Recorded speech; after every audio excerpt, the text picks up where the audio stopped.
T minus 1 minute.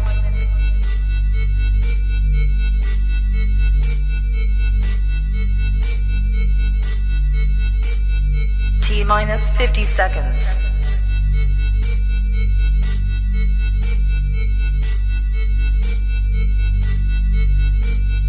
T minus 40 seconds.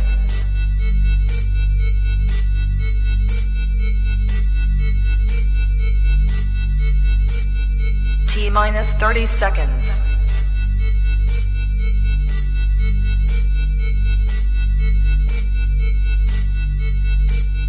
T minus 20 seconds.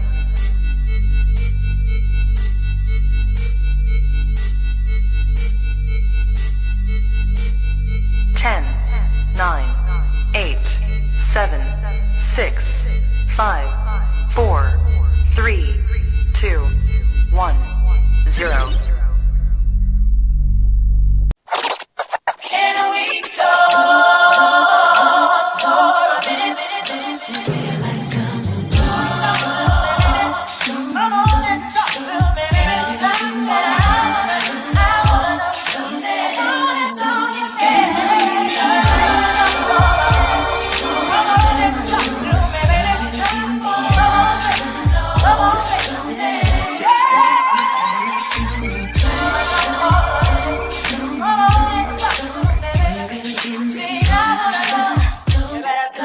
Come and talk to me. I really wanna meet you, girl. I really wanna know your name. Maybe this will help.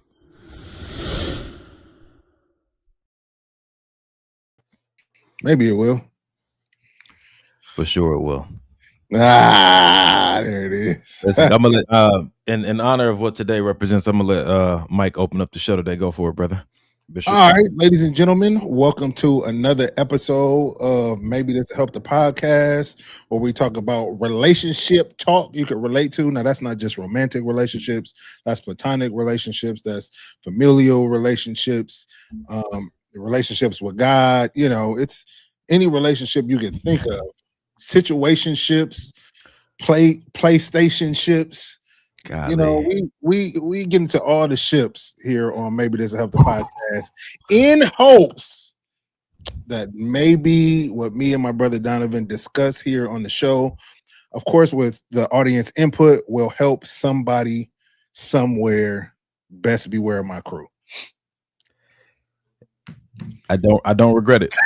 I don't regret letting you do that because we got to shake it up every now and then. You do. Goodness gracious. But Did you get my text? Nah, man. I was enjoying myself. Oh, okay. Well, Yeah. yeah. Ladies and gents, come on in. We're about to get the show started as we usually do on Sundays here at Maybe This Will Help the Podcast. We start with something exciting or something great that happened in K-Dub said, good job, Mike. See, K-Dub, man, you should remember, listen, this is what I used to do back when it was just me and brother Kerry. This was my stilo. And thank God for brother Donovan here that came in with on the technical side and took the helm. And we're blessed to have such a studious, debonair, Wow. classy, Wow. God-fearing, single brother in the Lord. Unavailable. Here, co-host, unavailable, he says, co-host here on the podcast. I had one of my friends. Listen, I have not used that label. I had one of my friends use that label. They're like, you're unavailable. Wow. Once I got past all the specifications of what I was explaining, like technically in the dating world, that's what it comes down to. It's like, oh, all right, I can't fight it. That's what it is, and that's what it's gonna be. Either you can purchase and take it home now, or there's a waiting list. I don't know. Is there a firm? Do they have a firm or Afterpay? Golly, ain't nobody on the list. It's fine. God is good. Yeah, ladies and gentlemen, for some of y'all who celebrate Happy Resurrection Day, I thought by asking Mike to open up the show. He's going to give you guys a short sermon. Oh, That's nah, not what we got though. nah, Yeah, not at whatever all. that LA sign is upside down on that hat, Listen, he means he's here for something else. yeah, Yeah. or All right, man. We're not going to delay the process, though, ladies and gentlemen. We're here today. I don't know. We've been switching up how we start the show. It went from the best part of our week to then go into what have we learned this week. Trying to figure out what Mike is comfortable with, honestly. So it changes, brother. You know that. what should we do today just to ice break and open up the show? Not like we need it, but Yeah, for sure. Nah, so best part of my week was today. Me, my sister, my wife, my son, and his best friend. They basically been at the house all weekend. One big familial sleepover. So this morning, I had been wanting to start Bible studies with the family. So I thought to myself, what better day to actually put that into action than Resurrection Day. And so we all met up in the living room, sat on the couch. When we first started, we went around the room individually and just shared what Resurrection Day or Easter meant to us individually. And it was great to see all the different walks of life, from teenagers to females that have been through different things in their life to me. And it's great to see everybody's response and what today meant to them. And then what I think was really dope that God shared with me to do was, at the end of it, I asked the question. I'm gonna pull up the exact question, but I asked the question to everybody individually, and we went around the room again and we answered that question. And the things that came out, I think, really ministered to us all, bro. And it was unplanned, it was unscripted, and I think sometimes that's the best way to receive is when it's not your norm. You know what I mean? It's outside of the box of the things that you normally would do. Okay, so the question was,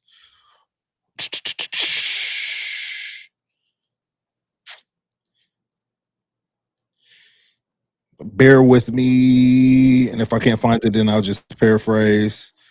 Okay, it don't look like I can find it. Damn, that really sucks because it was so good. But here it is. So the question was, what in your life feels dead to you right now?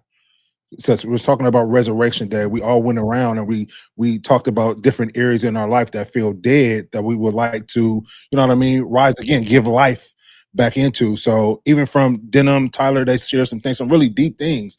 Everybody was damn near in tears, and we prayed about those things, and it was good. It was just a good bonding moment, man, that really set the tone for the rest of the day, honestly, bro. all right. I ain't mad at it. I love it, man. Priest is crazy. That's crazy. Listen, the Bible say, you the priest at the home, man. Handle your business. I'm proud of you, bro. I'm proud of you for putting the little family together and making sure that today was a good day of reflection on one of the most significant things that's happened in human history. Yeah, facts. Yeah. All right, brother. What you got? What you got? Best part of your week? What you learned this week? Next Friday is my birthday, so that's where I'm at. Yeah, man. Next Friday is my birthday, and I have not really thought. No, sorry. Let me take another sip of this since you want to play games tonight. Oh, here we go. Yeah, let me play this. Here we go. No, we about to be 46 up in here though, but I haven't really had time to really think about what I'm gonna do for it and whatnot. And I'm not a big birthday celebrator anyway. But I did do a little bit of reflection. And for those of you guys who don't know, who are just like joining us for the first time, I do have a new book coming out June 9th. I will be doing a formal announcement on my Instagram on the day before my birthday. And I'm working on a TV show with one of my good friends, based on another podcast we used to do called Imagine Faith. So there's some things that are in the works, and I'm just happy because I've been calling this my establishment year. You know what I'm saying? Getting established in some areas because you know, time and chance happen to all of us, and this is the season I'm in. That's why I'm taking full advantage, which is one of the main reasons why I'm unavailable when it comes to dating right now. There's something much more important at hand, and so just prioritizing that. Carrie, appreciate you. She said happy birthday. Thank you for that. Nah, it's not the 4th, it's the 10th.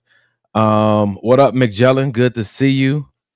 Carrie said, that's great, Mike. Way to lead your family. Yeah, you know, I'm trying. All right. So listen, I see you guys online. Ling, I see you. Amen. Ferg, happy resurrection day to you.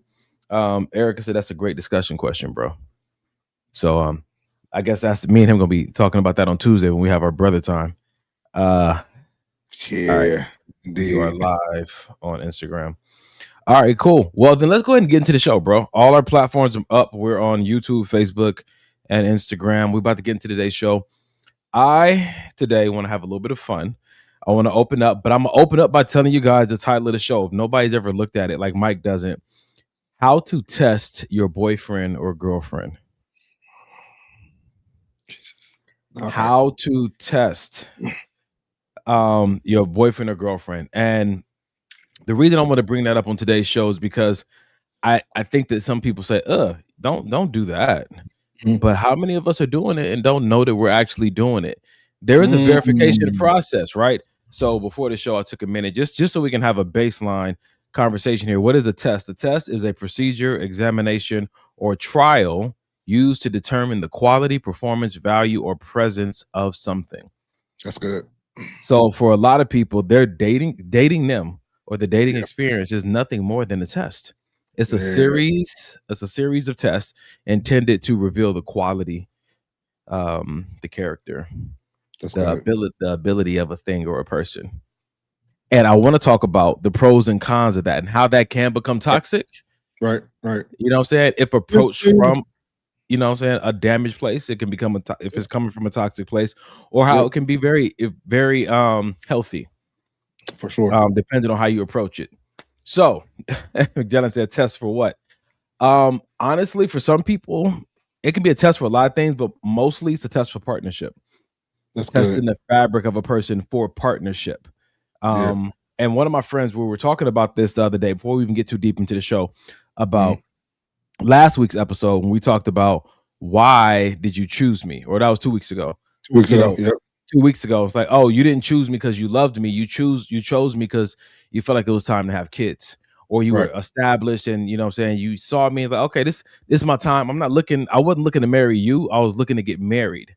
And so we had this discussion, and it came to the point to where we're talking about Christians, right?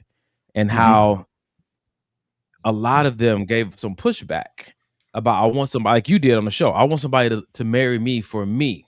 But one of the most common things for a Christian to do before they get married is ask God. And so we went a little bit left and said, well, in most cases, that person is marrying you because God told them to. Yep. So you didn't really marry them for them. You married them because God told you to. So that's in that form of an arranged marriage. So we're playing with this conversation a little bit, like kind of serious, kind of not serious. Yeah. Because you know what I'm saying? Ultimately, why you step into a thing really determines how when the tough times come, you refer back to that why to help you push through. And so, you know, the why can shift and change over time and whatnot. We wasn't taking it too serious, but it was a great discussion to have, because some of the things that we will put 10 toes down on when it comes to why I'm getting married, who I'm getting married to, so many things don't hold up to even a good deep conversation. When you start unpacking who taught you that, unpacking what's the real value in it, unpacking why does that mean so much to you, it's not built on anything but an echo of people from your life that's told you you should just do this, but you never questioned it. Some things that we live, some of the theories, man, and theologies we live on do not hold well up to questioning. So we're gonna have a discussion tonight. All right. I like that. Jessica said, I'm testing the ability to be around without disturbing my peace. We're gonna talk about that. We're gonna talk about that too. Rashana said, I trust God to strangers. To stranger, hook me up with my partner. Arrange, hook me up with my partner. Listen, and at the For end sure. of the day, what I hear is that I believe God is telling me to marry this person. Yeah. Or some people ask God, can I marry this person? I believe I got a yes. You Yeah. know, and Yeah. and ultimately, as I deal in a circle of people who are not innate believers. They don't come from a household of Christianity, right? They come Right. from Right. different religions or none at all. And so it's Right. beautiful that I get to have conversations with those kind of people because I'm a questioner myself. Yeah. And if a lot of us ask, like, we have been brought into this faith with a script, For sure. not really led into a relationship. Yeah. And so we Yeah. just know what to say, but not why we're saying it. And we Yeah. don't really have a relationship with the one that we're talking about.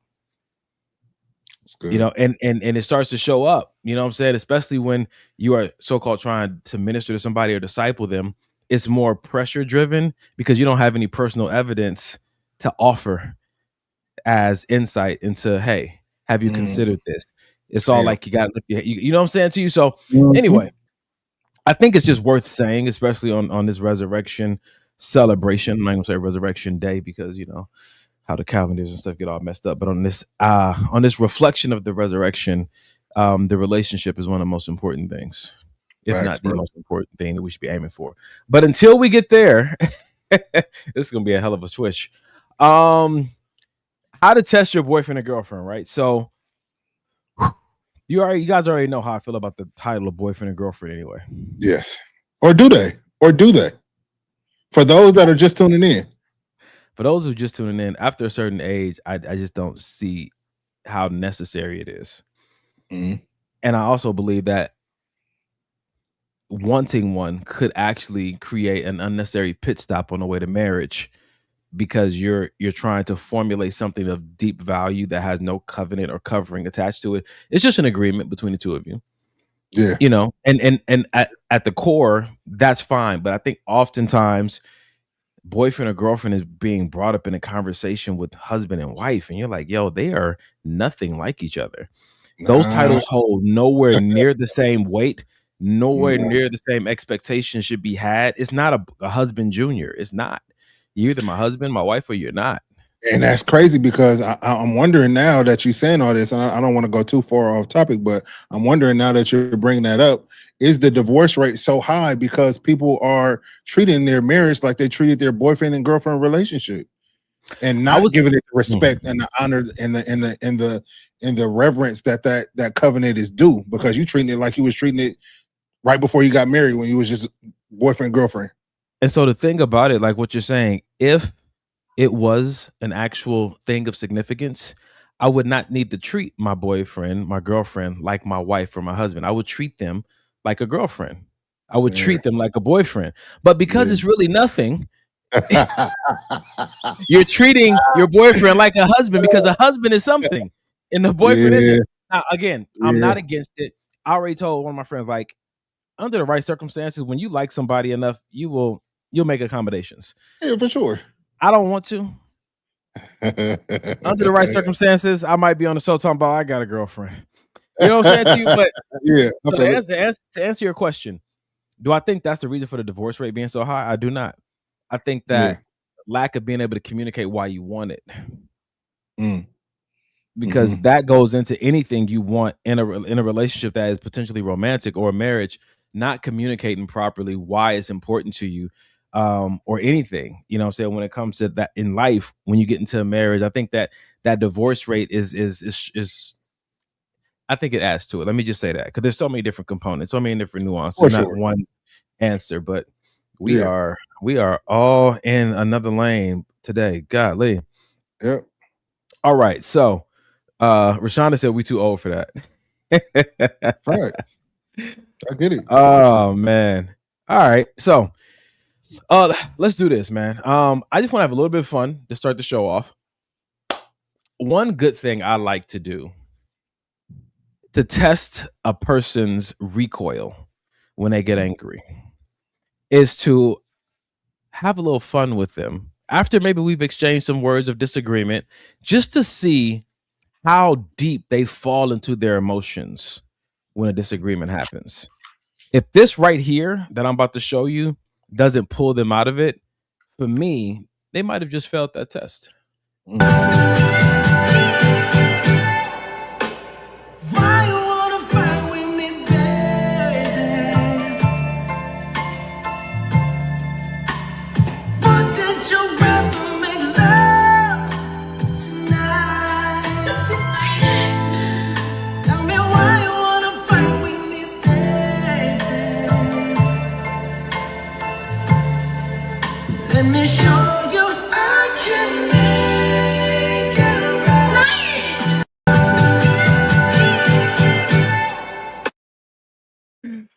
So if you couldn't All read right. the caption at the top of the video, it said after her arguing with me. How serious is that argument and that disagreement? It's good to test or to verify the recoil associated with your partner being in disagreement with you and they fall into their emotions. What do you think about that video? He decided to go dance up on her and just kind of like, hey, we're good. Yeah, I like the. So here's what I like. I like the heart posture from where, like, I like the point of view he was coming from. Like, I'm just showing you, like you just said, we're good. There's no point to, you don't got to be angry. You don't got to be upset. But I think it's also important to, if your partner has certain boundaries that have been communicated, like, hey, just give me about 20 minutes, 30 minutes, let me process, and then I'll be good. I think it's also good to respect that. Because if that's because if we communicated that already and it's no point to test the recoil. You already know what it's gonna be. You don't need 30 minutes. What you talking about? God, dog. Come on, man. You gonna get this lap dance. Let's get past it. And so here's the thing, right? Like McJellen said, she said, what a fun relationship. I'm not saying that either one of them are wrong for wanting to recover faster than the other one, or let me take my time. That really got up underneath my skin. What I am saying is that a complementary recoil might be beneficial. It might be something you guys might want to work towards. Yes. Because staying mad or not, even if you are mad about something and you can't get yourself out of it. Yeah. Like, that's something to have a conversation about. You know what I'm saying to you? Because as my mentor told me, every moment that you spend in a mental state that you don't enjoy is a moment taken away from your life. You know what I'm saying to you? So if I am angry, I have to recognize that the clock is ticking, life is leaving me in this anger. Hold on right quick. Yours ended too, huh? Your live ended on Instagram? Did it? It looks like, yeah. It says mine did. Mine didn't. It says I'm still going. Okay. Anyway, so I'm gonna reset mine. But I wonder if it was the song in the background. Dang, that's crazy. It could have been. All right. Anyway, let me run back through this again. Well, actually, while I'm doing this, what do you think, bro, about kind of what I'm saying about the complementary recoil and how necessary it is? No, I definitely feel like it's definitely beneficial. If you can, your partner matches that type of energy with you. It makes for a how can I say this?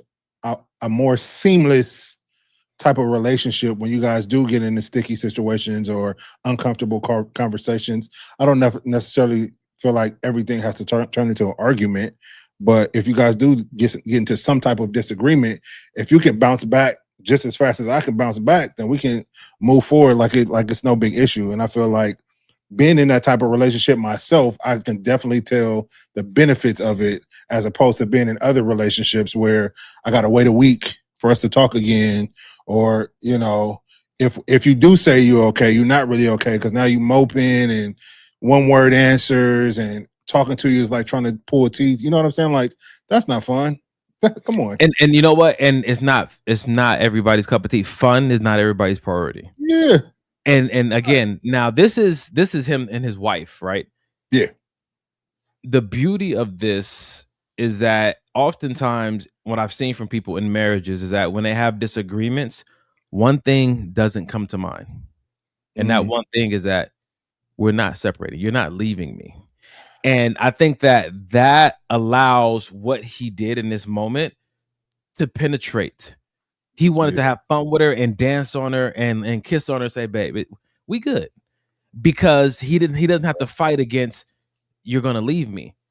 Everything before marriage, It's a toss up. it's a valid paranoia. Like Yeah. every argument can be the end of dating. Every argument can be the end of boyfriend and girlfriend. And so there's a Yeah. fear, there's an extra layer of like really sticky fear associated with arguing and having like deep emotional disagreements prior to marriage, because you don't know if this person's gonna say, "I'm done with you." But in marriage, for better or for worse, seems to sit at the surface of the heart. And people Yeah. are like, you know what? I know we're not getting no divorce, so let's get past this. Yeah. Come on over here. Let's make love. And get past it as quickly as we can. Because why are we gonna just sit and let this fester? And now in your mind, you over there making up scenarios in your head. I'm making up scenarios in my head. And all along, we could just say what's on our mind, come to some type of agreement, even if we agree that we can't agree right now, but we don't got to be angry and upset with each other. Like I feel like that's pointless. But so what do you think? Go ahead. I'm about to ask you, so how does that translate though before marriage? If this is your boyfriend or girlfriend that you get into a disagreement with and you see that they stick with their anger, they stick with their sadness, would you consider that a red flag? Or is that something that you should, if you really like them, you try to work through? Damn. So in the past, I've tried to work through it, but now been in the marriage that I'm in, I feel like that's something that is needed. Somebody that can have that bounce back, or at least express to me, "Hey, I'm in my feelings right now. I'm not mad at you, but I need a second to process. Give you a kiss, mwah. Okay, at least I know we good. Smack on the butt, boom, we on. You know what I'm saying? You know what I'm saying? But slamming doors and giving you the silent treatment." I'm like, who said that we too old for that with the boyfriend girlfriend? I feel like we too old for that. Why we staying mad for 2 and 3 and 4 days? And so I think that the part that's a struggle though is that some people, it's not that they don't want to get over it. They can't. Some people they drown in their own emotions. And I don't like to badmouth those people, because sometimes that's just a lack of a skill set. No one ever taught me how to get out of this. Some people say just let it pass. And of course that will happen, but for some people it's been 4 years and you're still angry. Woo. Yeah. You know what I'm saying Yeah. to you? And I want to offer a bit of help to that. There's ways to recoil faster and not in a reckless way. Not recoil to the place to where you totally disregard how you're feeling. That's not what I'm saying as far as a recoil. Recoil could honestly just mean that you know how to grab the necessary pillars of what you guys created and lift this thing back up. Mhm. You know what I'm saying to you? And let it, instead of thinking it's all crumbling. I was gonna say before you put that up, does that mean like this situation right here with this couple?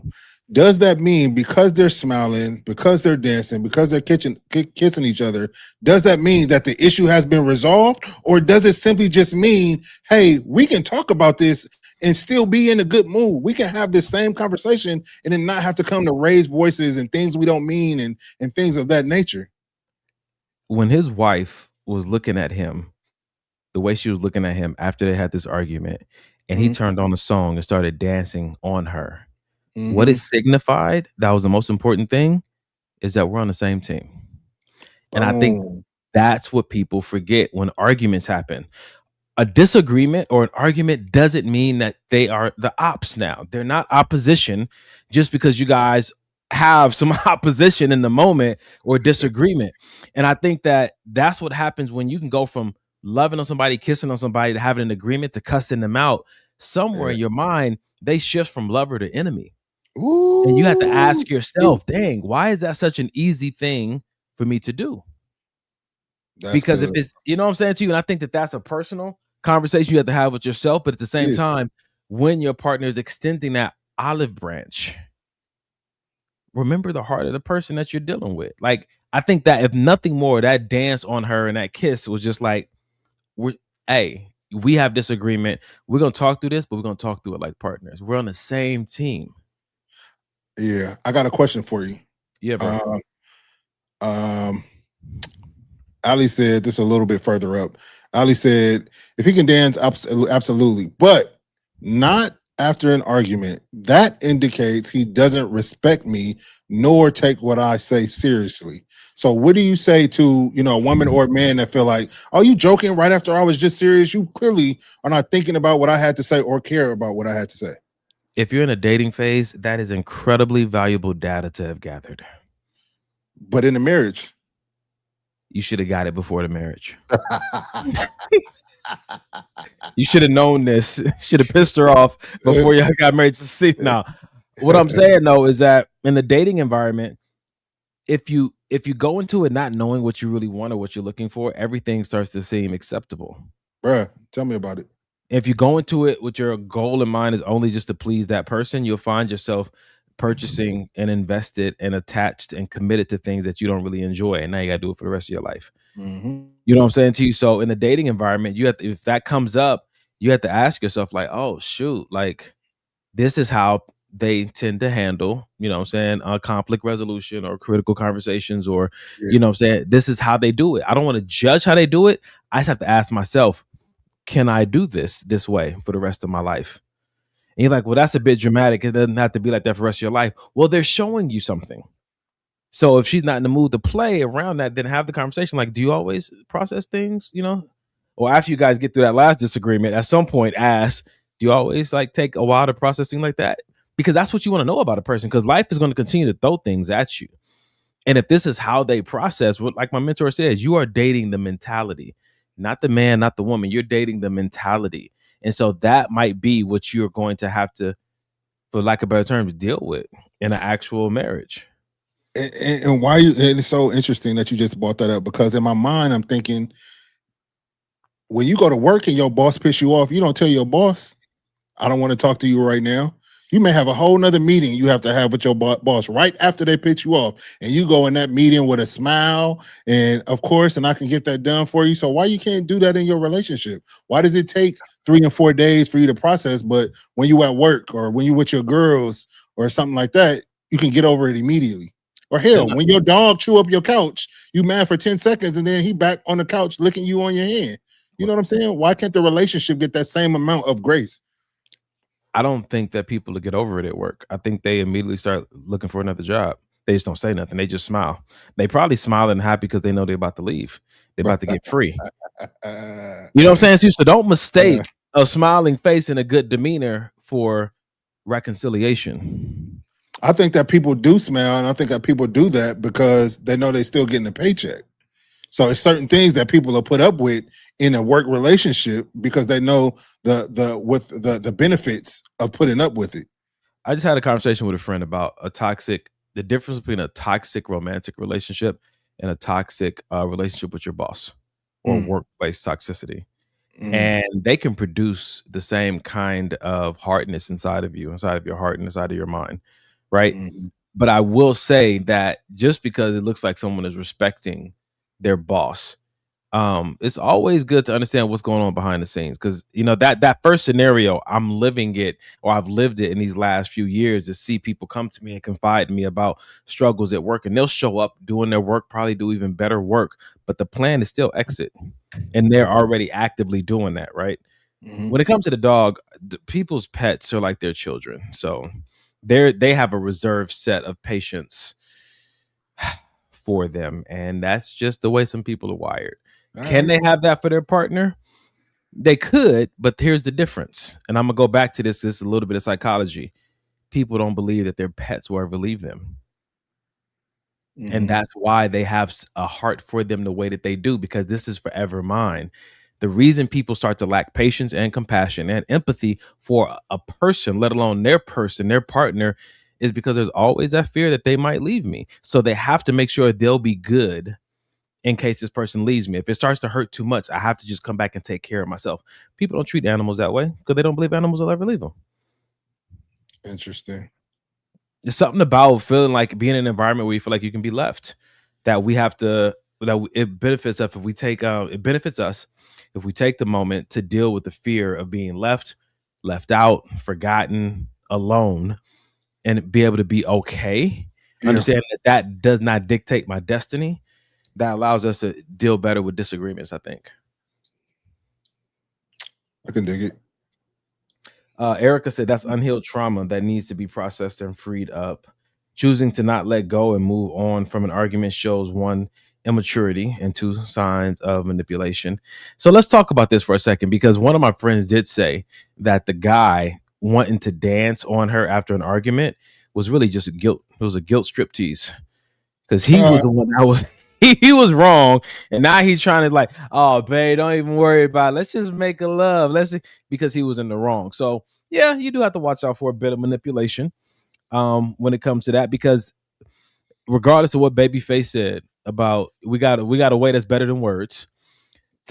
Don't let people get out of having necessary conversations by being funny or sexy. For sure, conversation should definitely still be had.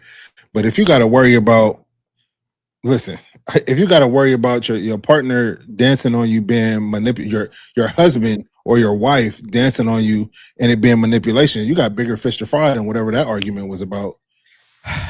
God, dog. If I got to worry about Janae being nice to me being manipulation after an argument, then we got some deeper conversations we need to have. And sometimes you do, man. Sometimes you do, brother. Sometimes you do, man. That's all I can say. Sometimes you do. We marry people that we don't even really trust, and so here we are. Oh God. We do. I mean, you know what I'm saying? We marry for different reasons, and sometimes it's not because I trust you, or sometimes it was that I trust you, but your behavior different. Your behavior recently has just been a little different, and so now I'm starting to question if I should keep trusting you or not. Yeah. We're trying to say, well, we don't have enough context of their relationship. Listen, we never have enough context on this podcast. We be making it up as we go, but still coming to some really solid conclusions at the same time. For sure. Yeah. All right. So let's finish this conversation about how to test your boyfriend or girlfriend. Yeah. This one might be a little diabolical, but I hope you guys are ready for it. Jesus, let's do it. Question for the girls. If you went to the strip club with your man, would you rather him go for a dancer that looks exactly like you or absolutely nothing like you? And don't say it doesn't matter, because it does. I'm so serious. Which one is worse? Question for the girls. If you went to the strip club with your man, would you rather him go for a dancer that looks exactly like you or absolutely nothing like you?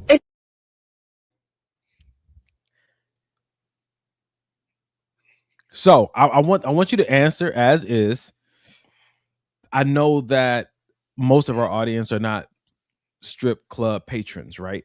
Yeah. I have a twist for them, but go ahead and answer as is. I'm not a strip club patron, so you gotta use your imagination, Michael Hemsworth. If you took Janae to a strip club and you said, babe, you can get a lap dance from any of the fellas in here, would you rather her pick someone that looks close to you or someone look nothing like you? How would that make you feel?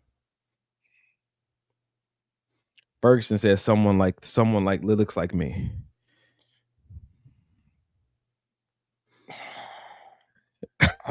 What's wrong, Mike? Because I don't care.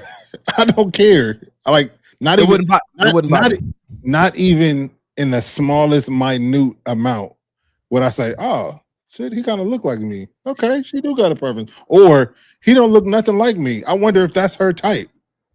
That's just not where you are. Okay. I don't think I've ever been there, bro.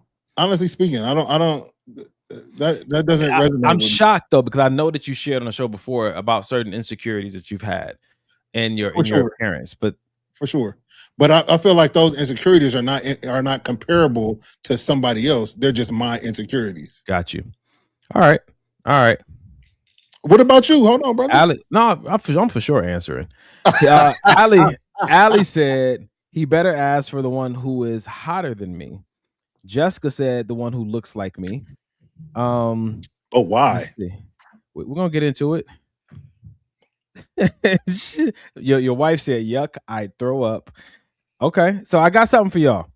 Shauna said, "Nope, go with Barbie." Carrie said, "Why are we taking this test?" I'm gonna tell you why some people want their partner to take this test, right? Okay. So let's get out of the strip club, right? All right. Let's go to the gym. Okay, good. Pretty much the same place these days. For sure. Okay, we're on the same page now. Yes. We're talking about they don't go to strip club. 24-hour fitness. It's the same thing. Paradise on earth. If there was the situation, right, where you're dating a young lady, Yeah. and you guys say, oh, one of these dates, we're going to the gym. Okay. And you see her in there with all these people, nice looking, in shape and everything, and she's eyeballing the guy. Right? Would you rather her be eyeballing someone that looks like you, or someone looks totally unlike you? Nothing like me. Okay, I like this question more, and I feel like I can get into this question a little bit more because peep this though, because now with this question I can say, I think that I could say more so I would prefer somebody that doesn't look like me, because that would spark in my mind, and I would probably ask her, what about that guy did you find like attractive?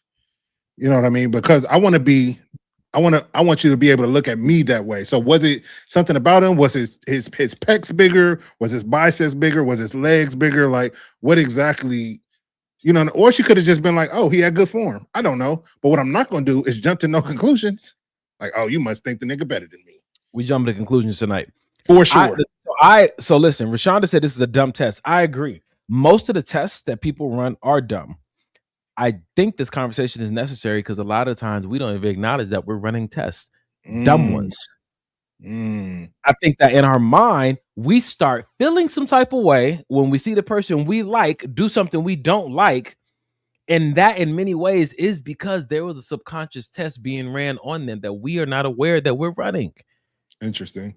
You know what I'm saying to you? This is not an overt, this is a covert things that maybe some of our past insecurities are asking us to verify. Yeah. You got with somebody, they're hot, and you're like, I don't understand why this person is into me. And you go out with them in public and you see them looking at other people, and now in your head you're coming to all these conclusions because why are you looking at her? She don't look like me. She blonde and she's 6 feet tall. Like, so again, like we have these subconscious tests running. I hope this conversation brings some awareness to that in a comical way, but we're going to have this conversation. So yeah, I'll go ahead and answer the question.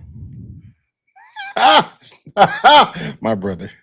If I'm dating a young lady, right, and we go to the gym, yes, and I see her eyeballing somebody, what would make me feel the most uncomfortable? If he did look like me, or if he looked nothing like me? I would say the one that would make me feel the most uncomfortable, happen to choose between those two, is someone who looked nothing like me. I think that would make me feel the most uncomfortable. How is this a test to her? It's not. It sounds like it's more of a test to me. Right? Because I'm sitting here looking at it through the lens of you know how I scale myself on physical appearance. 5, 6 on my best day, right? I believe that I'm bringing personality and everything to the table.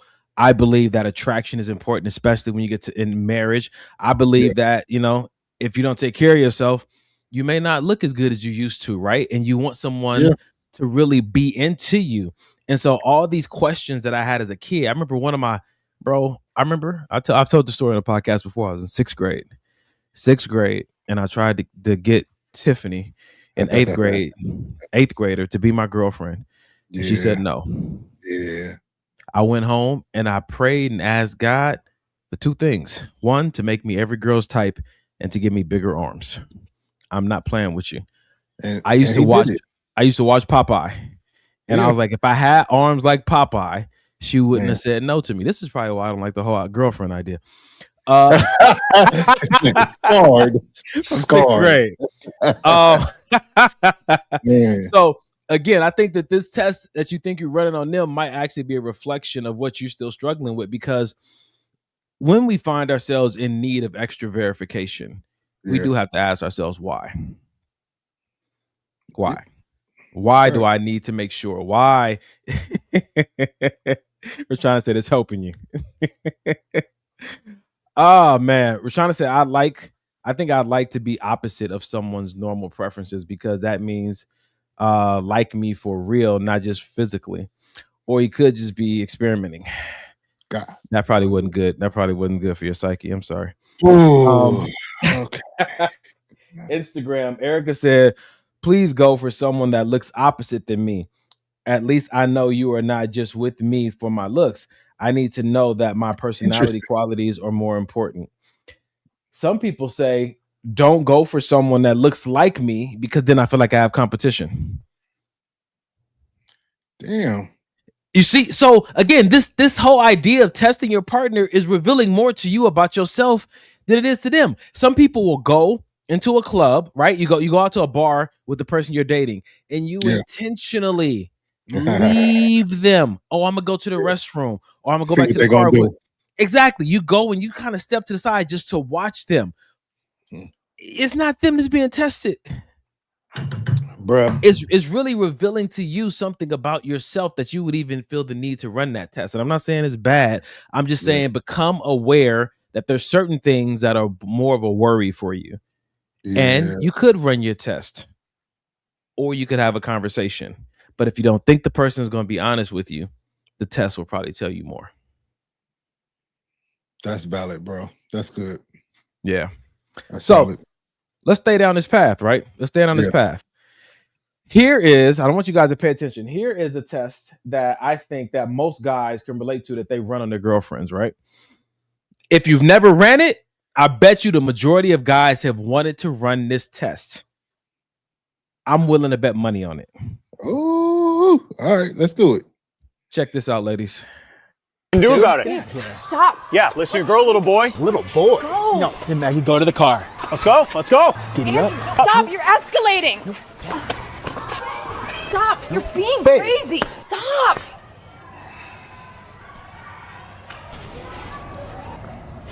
We knew it. Disappointing. You can stop restraining me now. Wait, what the hell is this? It was a test, babe. See what kind of partner you are. A test? I'm in a fight, and your move is to hold my arms behind my back?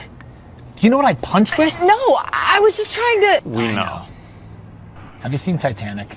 Yes, I've seen Titanic. That scene where Rose is literally in a lifeboat and then jumps back onto the ship so she can be with Jack? Oh, yeah, I remember that. Yeah. Every guy saw her do that and instantly went, well, Jack's dead. That's what you did here today. You rosed me. I rosed you? You rosed him. No, I didn't rose you. You rosed the living shit out of me. But it's okay. It was just a test and we can improve. Let's go, little boy. Giddy up. Yeah. No, hey, don't fight! Seen enough? Too much. What? Another test? So what, are we breaking up now? Does a one-legged duck swim in a circle? It does. Damn. Not right after. Oh, God.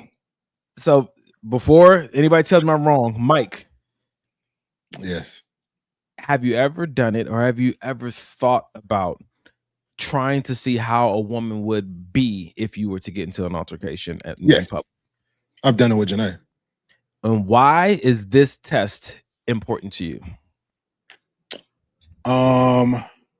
It allows me to see where her mind goes in certain situations, certain environments, under stress.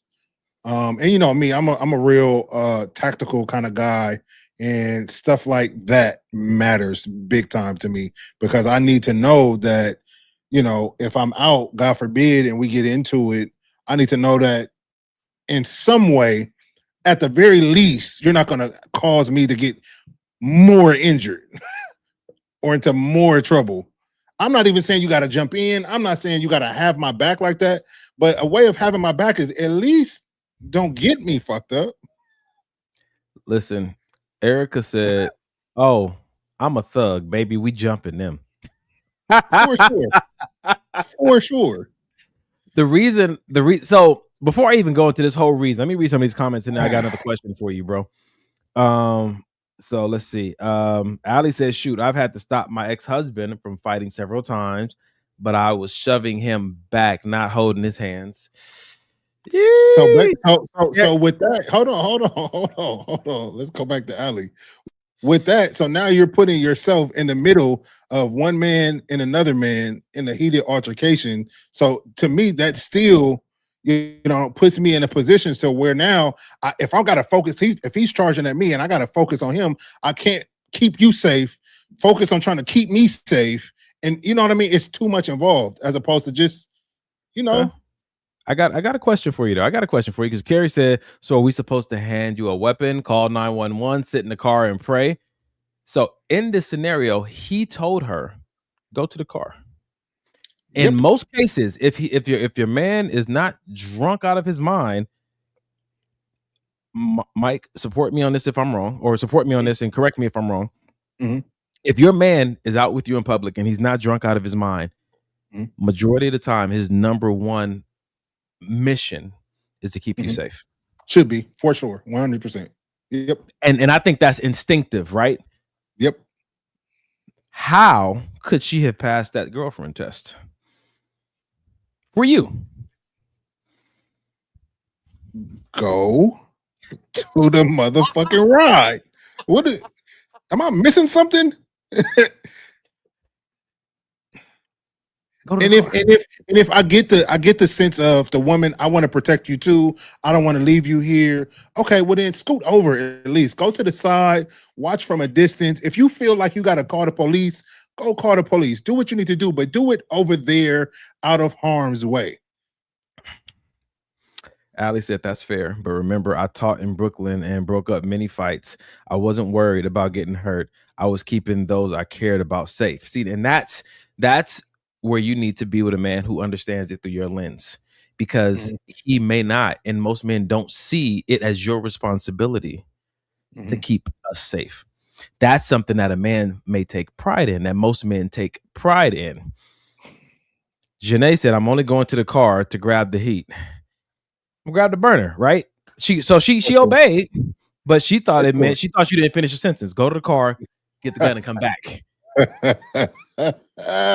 That's accurate. Actually, here's my answer to how she could have passed that test. I got to be fair on both sides, right? I'm under the impression that you should never be tested on situations you haven't been informed about. So unless I've previously given you guidance in a training space, I don't think it's fair to test somebody on something that you guys haven't had a discussion about. I don't think that's fair. We have not reviewed this material. Now listen, when I say test means that what you do can change your status. Yeah. I'm not saying that if we get in that situation and we've never discussed it, whatever you do has to be fine. And maybe we can have discussion after, hey, if this ever happens again, it's only a violation and your status only needs to change if you didn't do what we discussed. I don't think it's fair to put her in that situation as a test to see what she do and then make her suffer like deep consequences. We've never even had this discussion, man. That for me is not fair. I agree 100%, bro. The first time. But what about the second time? Okay, after we've now, had this discussion. If we've had this discussion, for me, again, the thing is that we should have a plan. I shouldn't even have to say a whole sentence. I should be like, we in a red. And she should know exactly what that means, right? Ideally, you know what I'm saying? Something that shorthand is understood because we're married. Because outside of marriage, okay, but we're not one on that level. So she still got this. Like, nigga, whatever. Let me go get security. You know what I'm saying to you? So again, that goes back to anything before marriage. But hopefully, my idea, my plan, it's almost like if a state of emergency goes off, like I remember with my ex-girlfriends, right? We knew where we're going to meet because we didn't live in the same area. We're going to meet off this exit off the 105. You bring these supplies, I bring these supplies. We had a plan in place, right? And so that's the kind of environment I try to create for the women that I am in a relationship with or the woman that I would marry. You see what I'm saying to you? And I think that it's important to know what would be getting in the way of my safety And it's vice versa too, because there might be some situations, like I'll use one for example, when your wife is arguing with her brother or her father, and you want to step in. She's like, no, babe, this is not for you to step in and do that. I handle brother and father. That's still my family in a regard, even though you're my husband. If we've had a discussion about this, then here's what I need you to do in that situation. You know what I'm saying to you? So I'm not saying that a man just comes in and sets up all the rules. I'm saying that you guys should create these rules together. If someone can't abide by it or doesn't feel like that's in their best interest, then here comes another conversation. That may be, oh no, we can't. I can't roll with somebody like that. And I think that these are the conversations that people are not having that they really want to have, and they're not. I guess they don't feel like they can say this is a red flag. But if I am about to come to my woman's honor and she's holding my arms, that brother said, "What do you think I punch with?" Of all the things to grab, you know what I'm saying to you. So 2 weapons I got. In a comical way, man, we are talking about, how you test your boyfriend, test your girlfriend in a comical sense. But I think, again, we are making people suffer consequences from getting it wrong when we never told them how to get it right. And so I want us to be conscious of that, man. Nah, it's important, bro. It's important because like you said, people are ending relationships over things that they're expecting, or situations. I'm expecting my partner to handle this situation in a certain way where, it doesn't quite work like that. Because you want them to do something doesn't mean there's some kind of telepathy that goes on and they know what you're thinking, they know what you want to happen in this particular situation. So like you said, for that first time that she did that, you can't punish her for that. Maybe that's what she's used to. Maybe, that's just her fight or flight. That's just what she does. But after that conversation, you know what? I'll give her grace even on the second one, because if that's a habit and that's what you do, it may take a few times for you to understand. But God dog it, I don't know. I give you grace when you apologize, when you knew, oh, my bad, I didn't do that right. Oh, okay. Versus you trying to say, no, I just can't do that. That's different. And for those who may not be able to connect with this conversation about testing, let me ask you a question. Have you ever got on the phone with your boy or your girl after a date and complained about the things that they didn't do and told him you wasn't going on another date because he didn't walk on the right side of the street, or she didn't say thank you when I opened the door for her? I opened up the door for her and she didn't reach over and try to open up mine. We went on a date and, you know what I'm saying, he didn't offer to pay for my drinks. He didn't walk me to my door. Do you not understand that these are tests as well? And you are penalizing people by saying, I'm not going on another date with you because they didn't operate to a norm that was true to you. Instead of asking them, what's normal for you? Well, he should just know. The men should just know. And I think this is the part where you start to potentially miss out on a blessing just because you don't communicate, because you don't understand that sometimes people have 2 different norms.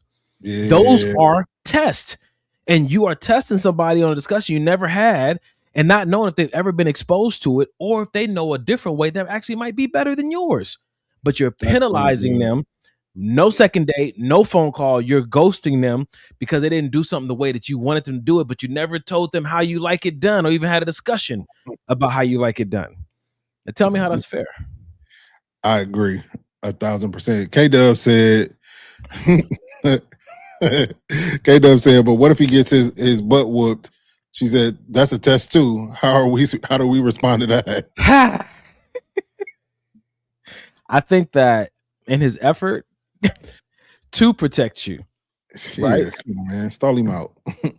I think to think that your man is going to win every fight is a high bar. It is. I think that the attention needs to be put on his attempt to keep you safe. Effort. Right? Effort says a lot. But again, Rashonda said, I feel attacked. So when we're talking about the conversation, now we're starting to see that, oh, I am testing him. Yikes. I said I wanted to go to the movies and he didn't come up with an elaborate plan and offer to pick me up. That was a test. And you're not calling him back because he didn't do it the way you wanted it done. And you never told him how you liked it done. You just expected him to know. And then dragging them in front of your homegirls. Girl, do you know that this man didn't? did you tell him what you liked, what you didn't like? And I'm glad that you brought that up about expecting even on dates, expecting the person you going on a date with to do certain things that you may be accustomed to, or the way you were raised, or your dad took you on dates when you were younger and he showed you some things that men are supposed to do for you. So now you're bringing this knowledge that Pops gave you and all his good deeds, and he's just wanting my daughter to experience what a man should treat. But the man that you're going on a date with don't know your daddy. He wasn't there. He wasn't there. So, and again, why would be all I'm offering is that we don't have to be mad when the man that I like doesn't do what daddy said a man who likes you should do. Yeah. Understand that your dad may have saw it through a lens that he thought was best, but there's other ways. And you can still have a conversation and say, you know what my daddy taught me? You know, I'm not even going to use hypothetical. I'm using actual situations for me. Something that I always pay attention to, right? Yeah. One of my uncles told me, he said, pay attention to the girl that when you open the car door for her, you walk around to the other side and she attempts or opens the door for you. He said, be careful of the one who you open the door, she gets in and she immediately starts either fixing her makeup or checking her phone.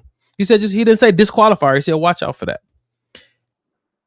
Is that a universal value that I think everybody should adopt? No, but it's something that's set with me.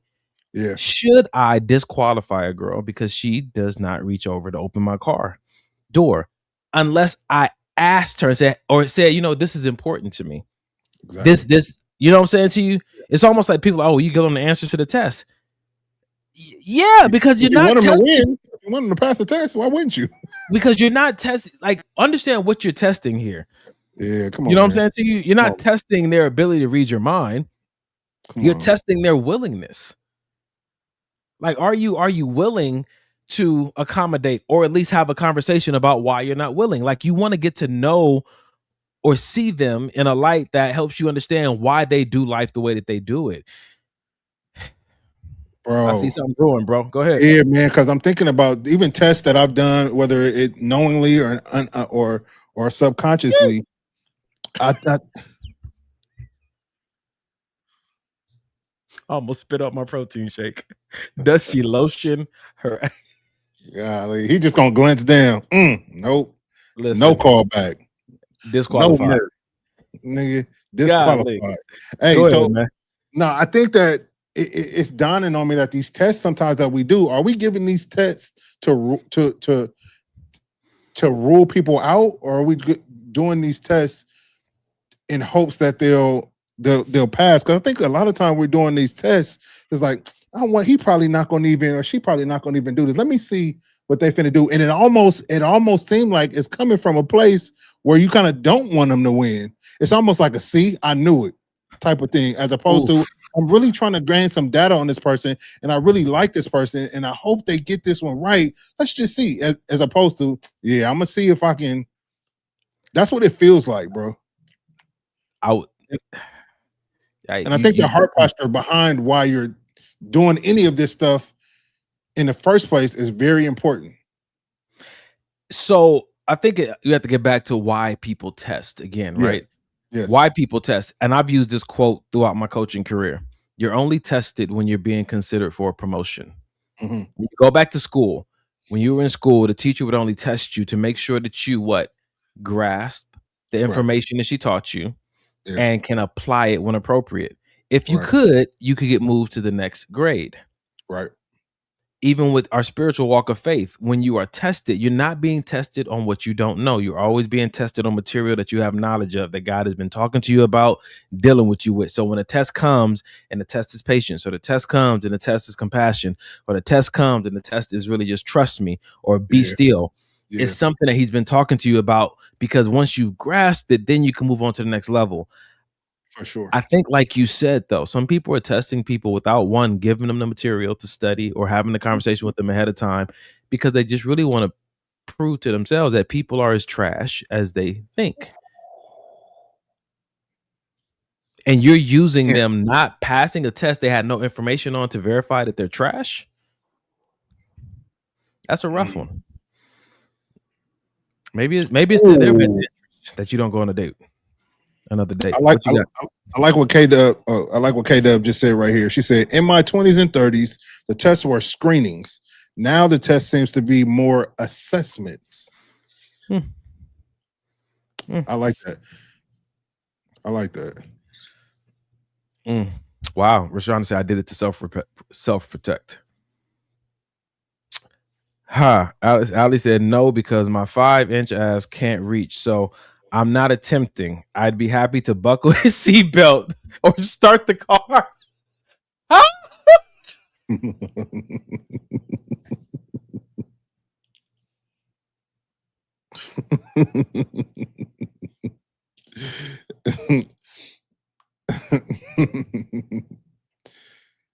Golly. Ali. But listen, Oh, if Janae ever tried to buckle my seatbelt, the amount of emasculation, whatever the word is, that I will feel in that moment. Clutch my pearls. Nah, man. Like, what? I gotta give her credit for that one. It's the effort. It's the effort. Touch my fucking seatbelt. Or start the car. Babe, I'm trying to buckle you in. What? Hey, the whole point of that whole scenario is that you want to make life a little more convenient. That's good. That's good. I'm not even mad, honestly. I'm changing my answer. Don't reach for my door. Just buckle my seatbelt when I get in. So, are you gonna put both your hands up? Are you gonna do one of these while she buckle you in?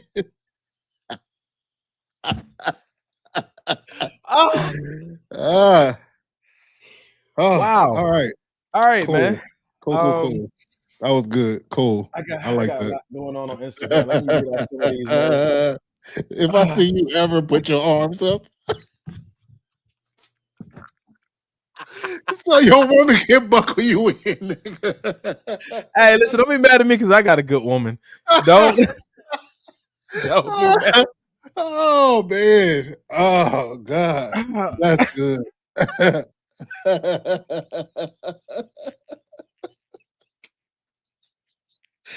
Nigga, imagine sitting in the car like,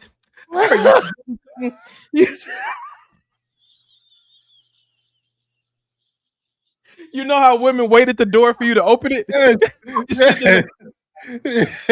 God, dog.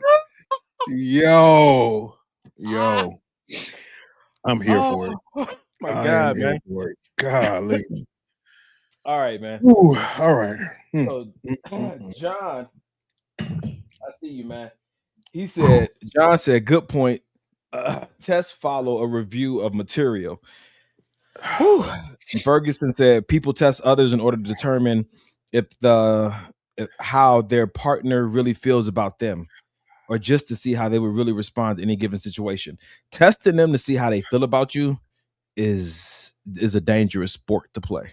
Yeah, boy. So John said again, good point. I know to walk on the curbside, but some men were not raised by their fathers or taught that etiquette. So to disqualify somebody for something they've never been exposed to might just be robbing you. So that person might be willing, like, for sure, not a problem. Exactly. So do you ask a nigga who raised you when they're not doing stuff right? Do you ask a woman like who raised you? Like, I mean, because we're trying to. Sheesh. Oh, shout out to Ali for that comment. God, dog, that's gonna be funny all week. I promise. Wait till me and Janae are in the car going to the gym. Wait, I'm gonna record it. Oh my God, man! My sister is not gonna buckle your seatbelt. You are out of luck. Oh, damn. Oh man. All right. We got to move on to some more tests. What are these comments saying? Exactly, Ray. A+ for effort, Ali. Janae said, y'all know I'm short. I'm short limb folk. We have a hard time opening doors. I didn't see Janae struggle and let Janae struggle trying to open my door. I didn't step out the door while she just. Okay. you get your wife, bro. I saw it. I didn't know you was gonna put it up. I saw it. Okay. Oh, my goodness. Man. All right, so we move on to the next video, ladies and gentlemen. It's already past the 1 o'clock. I mean, the 1 hour mark. Shoot, where are we at? So let's delete that one. Let's delete that one. We did the girlfriend test. All right, so now we can get into something a little more serious, right? Yeah. We have a scenario. This other podcast brought up this scenario. Again, we're dealing with boyfriend and girlfriends, right? Right. Not necessarily a test, but the brother found out something he didn't like. And I want to keep in mind, at the boyfriend level. Okay. Got you. The imaginary floor that the elevator doesn't really stop at, but we keep in between floor 1 and floor 2. That floor trying in to push between the Yeah, got you. All right. Boyfriend recently made it clear to me that he couldn't be married to someone who drinks alcohol, even occasionally. He told me that he believes there's a call on my life, and if I truly recognize that, I wouldn't drink at all. He's essentially giving me some time to think about it. I love him more than I love drinking. Giving up alcohol itself doesn't feel like the hard part. What I'm wrestling with is the reason behind it. I don't want to feel like I'm changing something about myself just to meet someone else's expectation, or that I'm doing it out of pressure rather than conviction. So my dilemma is, should I give up something I don't personally see as wrong in order to honor the man I'm dating in hopes of marriage? Or is that the kind of decision that needs to come from my own conviction? How would you navigate the situation where two believers love each other but have different convictions about something like this when thinking about marriage? I thought that was such a great question. The boyfriend said he does not see himself marrying someone who drinks even occasionally, and then backed it up by saying, well, it's because I believe you have a calling on your life. Where you at? Respectfully, because I don't know this brother at all. I think it's a tall, and you know what? I can respect the fact that he didn't ask her to give up nothing. He just simply said where he stood. I can't see myself marrying nobody that drink. If you drink, then I'm talking to you. But if you don't, then we good. So I'm not giving you no ultimatums. I'm not saying you got to stop drinking. I'm just telling you, having conversation, this is where I'm at with it. Now, I'm also, it's a little bit of a sore point when other people tell you that God has a calling on your life. How the fuck do you know? Why God didn't tell me? He told you before he told me, my nigga, stop. So I don't necessarily buy into that. Like, I'm just saying, like, I don't necessarily buy into that like that. I don't feel, yeah, if I was the young lady in that situation, or if I was in that situation and somebody is telling me, maybe even somebody that I really want to marry is telling me that, hey, you shouldn't drink at all, because the person that I'm gonna marry, I don't want them to drink. So now it's thinking, and now it's not making sense, Donnie. Because is it because God has a calling on my life, you don't want me to drink, or is it because the person you want to marry, you don't want them to drink? Because that's two different things. So now it sounds like it's all bullshit, and you just don't want her to drink. And you're trying to find out if you know she a woman of God, you might be trying to use that as a way to leverage your own desires, which could be tricky. But you said something I thought was very interesting. A husband would make a request like, "Hey, don't do this." A boyfriend just acknowledges his boundaries or his preferences. Yep. Because he really has no space or a label with any level of authority. There it is.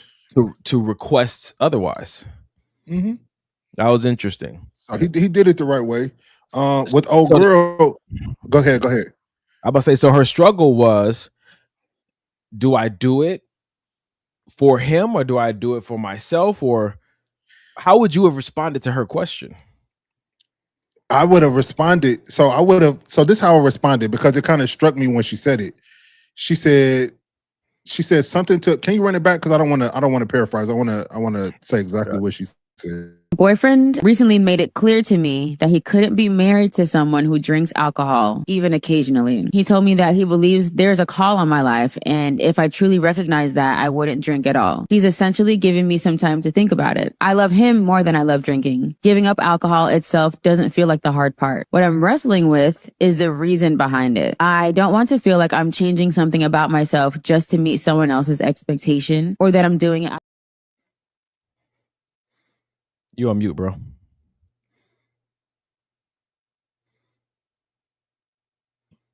So I don't want to give up something, or I don't want to change. I don't want to change myself basically for someone's like personal gain. So what I'm saying is, so when we're talking about alcohol, she's clearly identifying alcohol as a part of herself, because why else would you say I don't want to change something about myself? Drinking alcohol, if you drink that much to where that's something about you, like that's something about you, that may be an issue. For you see what I'm saying? Her or him? It sounds like it's an issue for him, not her. Right. It's only an issue for her if she can't get the man she wants because she does it. Right. So to answer your question, what I would say to her in that situation, for a boyfriend, if you don't feel that whatever the boundaries that he set, if you don't feel that you fit that box, don't try to make yourself fit that box.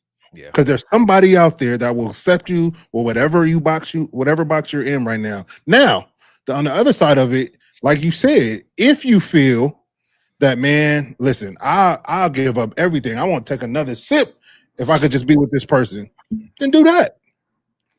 But I do think because she's not sure where he's coming from, as far as, is this for his own personal shit, or is this like, is he really saying this? I think that they should have a conversation before she makes any type of decision, because it sounds like she's still unsure about exactly where he's coming from with this boundary. Yeah. And she's reaching out for help, right? Yeah. I like what Rashonda said. Rashonda said a prophetic word should be confirmation, not new information. Mm-hmm. A lot of people don't, agree with or even know that, but I like that she put that in there. Mm-hmm. I want to read something that came through though from Erica. She said, just had this issue, was asked out on a date. He showed up with a hangover. No judgment, but I don't feel you have the capacity to hold the anointing on your life.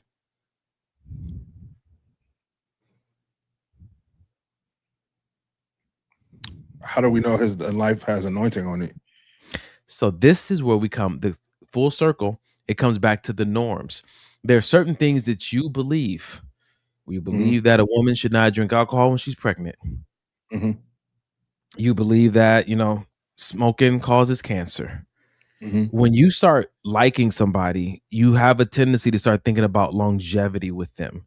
For sure. And when you do that in an isolated space of your own mind, you start to have certain concerns. And if you don't have a conversation about these concerns, you then start creating ultimatums with that person. Like, you have to stop doing this. And honestly, it's not because it's always in their best interest, but if they keep doing it, your fantasy won't be realized. Your fantasy, your desire, your desired lifestyle won't be able to come to pass if they continue to do the thing. Right. Mm-hmm. And I think that that's where we have to address and ask ourselves, why am I making this such a big issue? Is it really harming them, or is it really, do I feel like it's going to keep me from having the life that I want with them? Yeah. And yeah, have the conversation and be honest about it, because while we're thinking that somebody else's, boundaries, like while she may see old boy's boundaries as being, selfish, maybe her motives are also just as selfish. You know what I'm saying? I like that. Yeah, I like that. And my thing is, it's okay. Like, it's nothing to get bent out of shape about. It's nothing to get upset about. No. If the man's boundaries are too much for you, move on. It's all right. So let's stay within this framework though. Yeah. So say the guy puts that out there and she's struggling with, like, I really like this guy. Yeah. Should I just stop drinking? Mm-hmm. Is that a healthy option? That you're like, yeah, I'm just going. Like, are we having to struggle with this conversation because it's alcohol, or is it just a behavior that this person doesn't necessarily feel okay about? Like, what if it wasn't alcohol? What if it was like I'll use one for myself. I don't think that I could be in a healthy and happy marriage with someone who has poor time management, who doesn't care about showing up on time places. That's yeah. Does And that? so- Do you think that somebody will call into a podcast and ask them about? Well, I like being late. It's kind of who I am. Fashionably late. Golly. Or some people don't value time the way other people value time. So that's what I'm saying. Like, at some point, damn, bro. What conversation are we having here now? Again, I think it's the why behind the boundary. You know what I mean? And I think that's a good question to ask. Why do you have that boundary about not drinking? Is it because health reasons? You want to be with your wife for a long period of time and you feel like your mom died because she was a drinker, or your dad? Like, what's behind your boundary that you're setting right now? Because what? I was gonna say, especially if the boundary, if this is somebody you want to be with, if this affects you, because ultimately you're not asking me point blank, but you're telling me if I want to be with you, this is how it got to be. So for sure, I have to ask you some questions. Yeah. He said he couldn't see himself marrying somebody like that. She could always respond and say, "I'll stop when you propose." Cha-ching. Until then, I'll drink to that. Bottoms up, bottoms up. Let me see. But man, until then, golly, shoot, pass me the. This is interesting. I think that, again, we run certain tests on people, and one of them is an ultimatum. We'll give an ultimatum when we want something to change immediately. We have to ask ourselves, why is this so urgent that I feel like I need to give an ultimatum to this person about this? Why don't I just walk away? And I think a lot of times the reason is because I said the judgment when you said it. I think God, my sister and your sister, tell them to leave me alone in my messages. I think that you totally threw me off.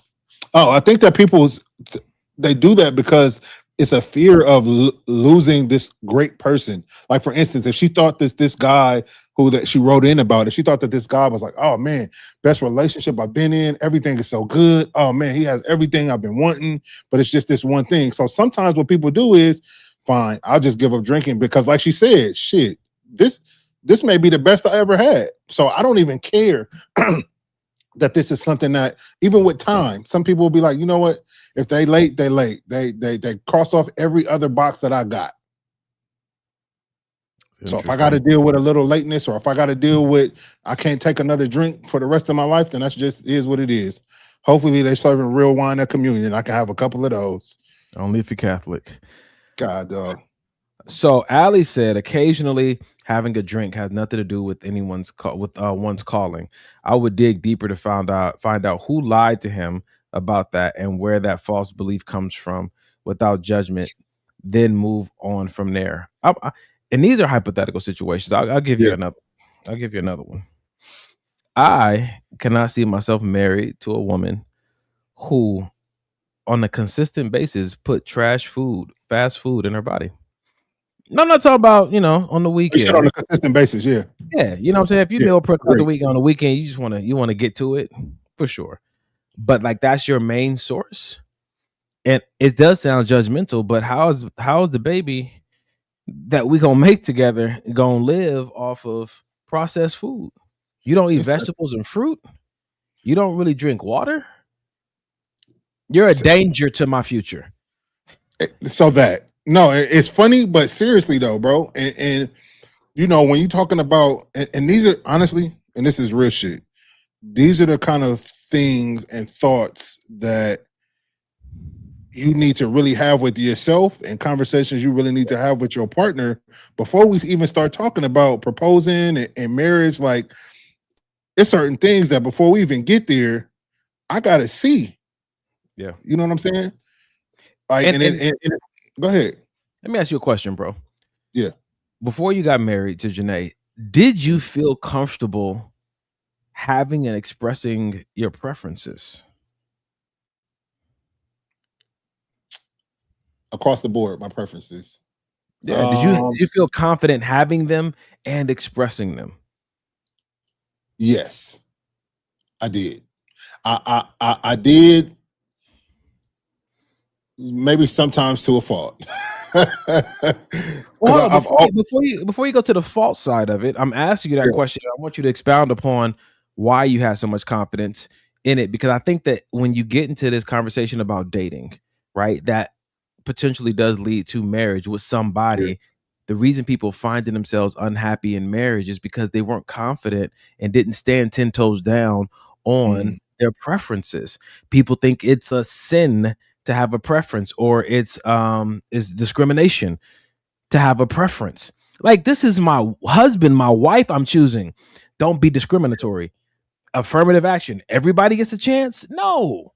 Like, I'm trying to reestablish within people's psyche, it's okay. And not only okay, it's probably in your best interest to have preferences, express preferences, and enforce your preferences. Understand what a preference needs to be, though. Yeah, come on, man. That's really good. That's really good. And I like that, because my preference doesn't mean I'm trying to change Janae into you know what all of my preferences are. Like, if I say, I like a woman with because certain men do this, and I know them personally. I like a girl with a small waist, a big butt, big boobs, and full lips. So now I'm paying for her to get butt injections, get not because she's okay with it, because that's what I want and that's what I like. And because I'm with you, you need to have that. You know what I mean? But to your point, sharing your preferences is good, and sharing your preferences is good, and not just the preferences that you think. Because I'm guilty. I've done this before. I have preferences, and the person that I'm talking to, or the person that I'm with, they have these specific preferences they have these things that I prefer. So I only list those things to make them seem like, oh, you have everything I'm looking for. But I didn't tell you about the other 10 preferences that I got that you don't have. Because we don't want people. But why do we do that? We don't want people to feel like they're not our type. Like, we are playing ourselves by not being honest. Like, hey, I like this about you. I'm not a fan of this. Bruh. It's good, bro. It's when you can get to that little level of freedom and just healthy conversation and being honest and transparent conversation with your partner is great. I run by outfits by Janae. I run by, if I should cut my hair, do my hair a certain way. Sometimes it's trash to her. Sometimes she like it. You know what I mean? But your wife is honest. Your wife is just honest. Yeah, she is. Yeah, she is. God, dog. And those are the people you can respect. Yeah, you have to. You have to, especially if I'm asking you. Like, if I'm asking you to tell me, shit, tell me. Tell me this outfit is trash. And I think that it's important for us to, again, understand the level of sabotage that we could be inflicting upon ourselves when we are not honest about what we prefer. Now, understand that a preference doesn't equal a deal breaker. For sure. I prefer to never be a boyfriend and just be a husband and skip past that. Is it going to be a deal breaker if I have to, visit that rest stop on the way to Arizona? No. But there are some preferences that I stand a little bit harder on when it comes 10 toes down, right? Working out, I prefer a woman. Should I say it's not even a preference, it's a requirement at that point? I feel like yes. I feel like yes. I feel like 1000%, bro, because I know you and I know how important physical fitness is for you, not just you, for your partner, and my nigga, probably your kids too. I think that it is important that, like, hey, I'm big on physical fitness. I'm big on being healthy, and that's one of the requirements I have in dating. I think that's good distinction to make, right? Your preferences from your requirements. That is good, bro. Taking a moment to identify that within yourself and I think what helps the person that you're dating understand why you're saying this is my preference, these are my requirements. When you sit with it long enough and you can actually explain it and give language to why this is connected to this value, or this is connected to this trauma, or this is connected to this hope of the future. When you can start to understand it, people are like, oh, okay, I can see that. I've had women express their preferences and requirements to me that in no way was I going to walk into or fulfill. And I met it with so much respect. Like, dang, like, I really hope you get that. I didn't see it an invitation to pretend. This nigga dismissing them with finesse. No, I hope that you. I hope you really find the nigga you looking for. Because some women are like, I'm looking for. I want to get married because I want to do a whole bunch of traveling, and I want my partner to share that experience with me. Yeah, I'm not there. Is that to say that you never will be though? I could be a lot of things, but why would I? But why would I? Where am I at today? Because exactly. If I'm not being honest about where I'm at today. Yep. So is that the preface? Oh, go ahead. Is that the preface though? I'm asking you, is that the preface? Like, I'm not there right now. I might be, but as of right now, I'm not interested in that. Why, or is it why even say I might be in the future? You don't know. Because you may be interested in this chick and it may be like, shit, I'm not right now. Me saying I might be creates a hope inside of her. And like Pookie said, hope is unnecessary. Where are you at today? So that hope is on her. That's not on you. You being honest because you might be. I might be a lot of. I might be. I'm about to say something. I might be a lot of things. Very true. She got to plant that seed herself. I think at that point it may be on the verge of gaslighting. Why did I feel the need to? I could just answer the question. Yeah, that's not where I'm at today. Like women have said to me, "Oh, I don't want to have any more kids," but I could be convinced. What are we saying? Yeah. You know how I felt about that. This nigga bitch bye. Like, golly. Okay. So this is video I want to put up, right? Because we're talking a lot about, what I'm saying, the test that we run to get the information we want, because we're really trying to find someone who fits into our preferences and our requirements, but we don't really want to find someone and create them and make them fit. We want to see if they fit, right? So we talked about a holistic approach to gathering information, to testing people in a profitable way. But I thought this video was helpful. It's directed at the type of men not to marry, but I think that it might go both ways. So check this video out. 2 kinds of men not to marry. A man you want to change. If you're thinking, once I get him domesticated, once I get him to sell his motorcycle, once I get him to dress right, then he is not the man for you. Marry a man that you can live with the rest of your life if he never changed a thing. The second kind, a man you don't respect. You'll never be able to respect a man that you don't believe in, trust, or feel safe with. If you don't respect him, you won't be able to submit to him. And if you're the kind of woman that says, I'll never submit to a man, that's fine. There's no shame in being single. A man that you want to change or a man that you don't respect. Before we even get into that, do you think that can go for a woman as well? Yeah, I do. Okay. I do. And for me, the woman that you would change, I think that I would tweak that because I've been this guy, is don't marry based on potential. You always know I push back against that, but go ahead. Yeah.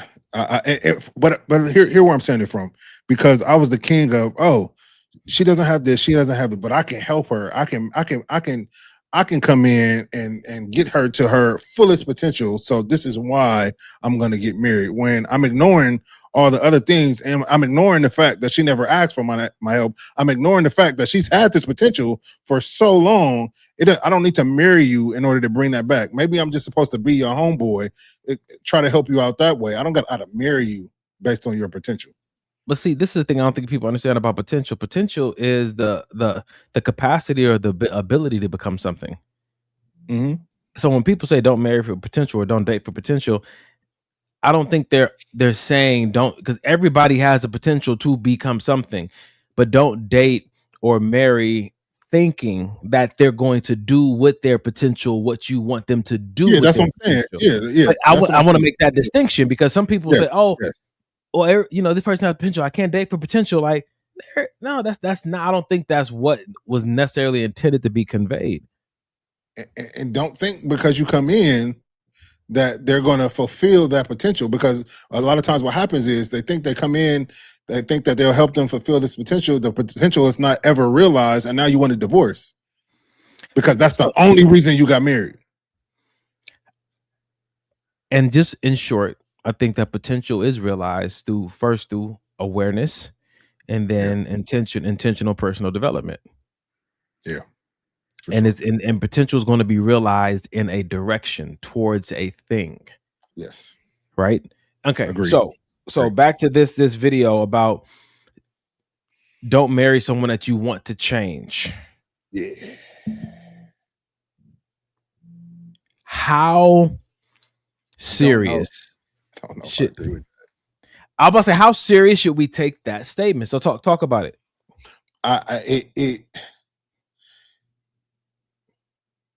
I feel like, bro, and I'll just speak on marriage. I feel like there's always things that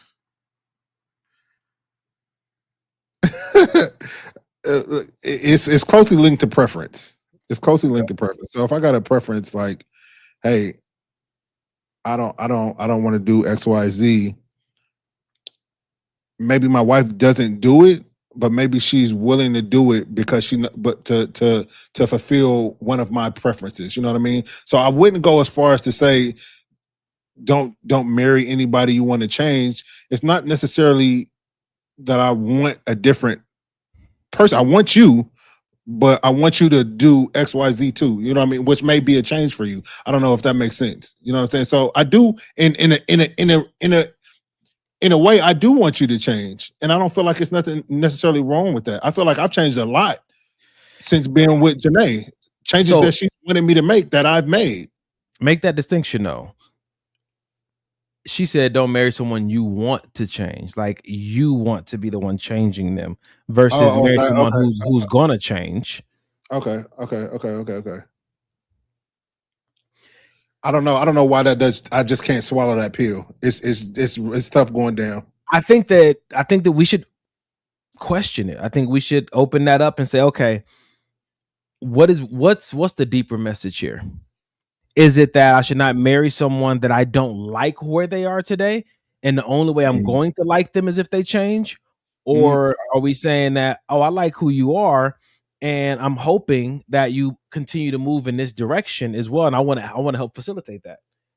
I see, because if it's the latter, then I feel like that's more positive. It is.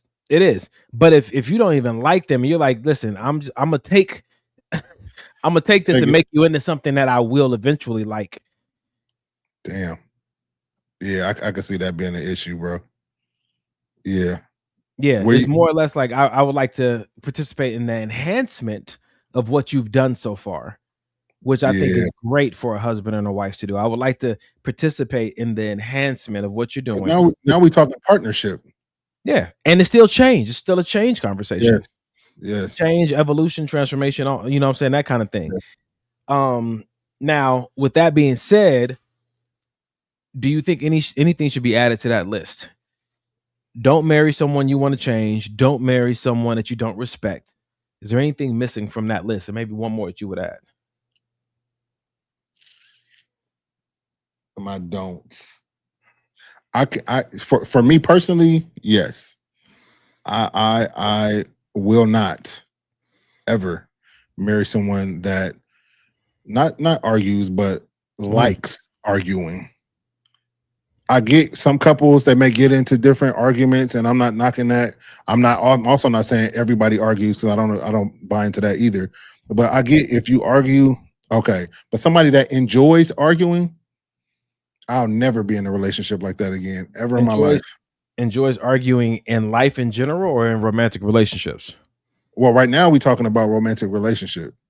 But I feel like it spills over. I feel like if you enjoy it, that's who you are. Like that's in your core. You probably argue at work. You probably argue with your family. And this is a conversation I had with one of my friends. We were talking about how me and you often talk about, like, man, I find I appreciate, and it's rare to find a woman that's kind or nice, right? You Every and I time have you say it, nigga, it's just like it's like, I just thank you, Yeah. God, when you do Yeah. find one. And I think that we're having this conversation about the misnomers that I think guys struggle with is that you are trying to find a woman that's nice to you when that's not the goal. One that is nice in general, because if she's nice to you and she treats other people like trash and you think you got a winner, it's in her. It's gonna come out eventually. In a season where she doesn't get what she wants, you will now understand how everybody else felt. Yep. You know what I'm saying to you? And so you're really looking for the condition of the heart, right? I love that Yeah. Bible verse where they were wondering about why God chose the king that he chose, David and whatnot, and not this other guy. And he said that God looks at the heart. And if it's good enough for our creator to highlight as important, it might be something we want to look at. You know, yes, beauty is important.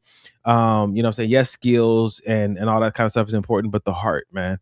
Like, how do you treat less fortunate? How do you treat people who make themselves in competition with you? How do you treat people who treat you bad? How do you treat people who abused you? You know what I'm saying to you, knowing like you're like, oh, she struggles to, you know what I'm saying, forgive X, Y, Z, or he, you know what I'm saying, you know, he really holds a grudge against this person, and I get it because of what they did. But at some point, if you ever slip into that category of an offense against him, that same tactic is going to be expressed towards you. And I'm not saying that people have to be 100% across the board civilized and forgiving and all that kind of stuff, but what are they working towards? Because some people are trying to reinforce their pettiness. Some people are reinforcing their anger. Some people are reinforcing, you know what I'm saying, their evil. They're reinforcing their mean. They practice being mean to people who do them wrong, right? And they'll say, oh, no, I'm never going to aim this gun at you. As long as you. Yeah, exactly. And I think that's the part that's silent. It is, bro. That's good, man. What about you? You got one to add to the list? Yeah. My mom always told me not to date a girl who doesn't love herself. And I think that for me, I would not marry a woman who doesn't practice self-care. Solid. Yeah, I think that for me, when I look at someone who doesn't see it necessary to take care of themselves, and I know this might be a little pushback from certain people because they do this, but how you gonna take care of me when I need you? How are we gonna partner in taking care of our children? Because somewhere inside of you, oh, well, I take care of other people, I just don't take care of me. Something in there just doesn't register well in my mind with that example. You know what I'm saying to you? So, like, if you can help other people pay their bills, but yours go unpaid, right? That's you can what help it other is. people get in shape, you know what I'm saying, but your body, you know, falls apart. You can help other people get the promotion at their job, but your career is stagnant. For me, I'm recognizing that there's an issue there because the stuff that belongs to you, you don't really take care of. And at some point, I will belong to you. Our children will belong to you. And if you neglect your home to make sure the outside is good, that's an issue for me. As it should be, good If brother. you don't know how to prioritize yourself in this generosity that you exude to the world, that's a potential issue for me. Yeah, that's all I'm saying. Damn, that's good, man. I'm gonna add that to mine too. Yeah, and there's many more, but it's 9:47, and I got another video I want us to watch. So we just finished talking about who not to marry. So let me throw this video in the mix.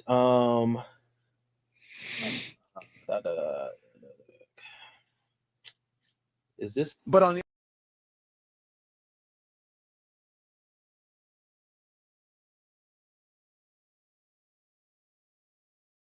There we go. I was on mute. So many. I'll make a switch. I'm gonna make a switch because it's 9:47. I want us to get into this video. Somebody said earlier, don't forget about the video we promised them last week. So we're gonna do that as well. This is a shorter video, but I think it's a necessary conversation because everything that we're talking about tonight kind of seems to be moving towards one of life's biggest questions. Do I give up? Do I quit, or do I try harder? Damn. And we got to tackle this question before 10 o'clock? In one arena. Okay. Do people quit relationships too fast now? Yes, people give up too easily. When you hit that inevitable rough spot, don't say, well, we disagreed on this, so instead of having a hard conversation, I'll just end it. That really goes back to the ethos of what we've been talking about. Understand that relationships require inconvenience, discomfort, friction. When you have that first fight, say, wow, I guess you feel really strongly about that. And let's have a conversation about it versus this is too much work. Yes, dating apps provide more options to meet more people, but don't treat people like they're disposable and really understand that each relationship is an opportunity to invest in someone. Do people? So let me say this before we move on. I'm on Instagram and I see that Kiss Maya is watching, and she had a birthday. Maya. She had a birthday yesterday, so happy birthday to you, young lady. She has not commented, birthday, but I see her on there, so happy birthday to you. Yeah. All right. So, do you feel like people give up and quit too quickly? For sure.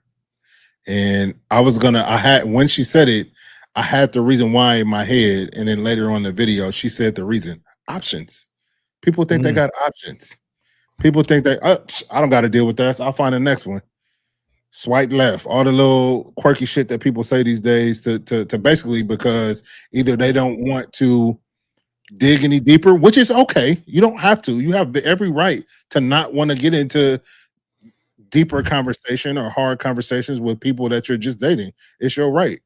But you gotta realize though, like she said, some of the strongest relationships come with the deeper conversation, come with sometimes the harder, more transparent conversation. So if you're not willing to do that, if you're not willing to express yourself and be transparent and maybe say what you think the other person doesn't want to hear in the moment, maybe that's why you got to look at why you're still single. Now look at this. You're so quick to swipe left. Now I'm gonna say this though, because as we're looking at this idea of am I quitting am I giving up too easily, too fast, right? There's certain people who know what they want. Yes. You know what I'm saying to you? And then there's a quote that's floating around that says, it doesn't take all day to recognize sunshine. Yes. So I'm kind of wanting to do a little bit of pushback of saying people give up too quickly. I think the people who really know what they want and know what they need, sometimes they do marry fast or stop dating fast because they know it's not it. I'm not mad at that. It can look fast to the other person because they're more clear on what they need and what they want. When you're not really clear on what you need or what you want, I think that those processes can take a lot longer because you're still trying to figure out what's important to you while you're actively pursuing somebody, and you're giving them maybe the benefit of the doubt in areas where you wouldn't if you had been clear on your identity, your calling, and your purpose. I agree with that 1,000%. I also want to add with these type of people that you know, boom, I know what I'm looking for and I know what I'm not looking for. I think it's important to communicate that to whoever it is you're dating, so they're not blindsided. Because I've dated a woman like that, and I wasn't even mad at her when she had to bounce because she told me ahead of time, like, hey, this is what I need out of just this dating. I wasn't giving it to her. So she was like, hey, you know, I think you're a great guy, but I don't think it's going to work. Couldn't even be mad. You told me. And it's something that I couldn't get on board with. And I guess in the amount of time that you needed to meet and to be on board, cool. So you out.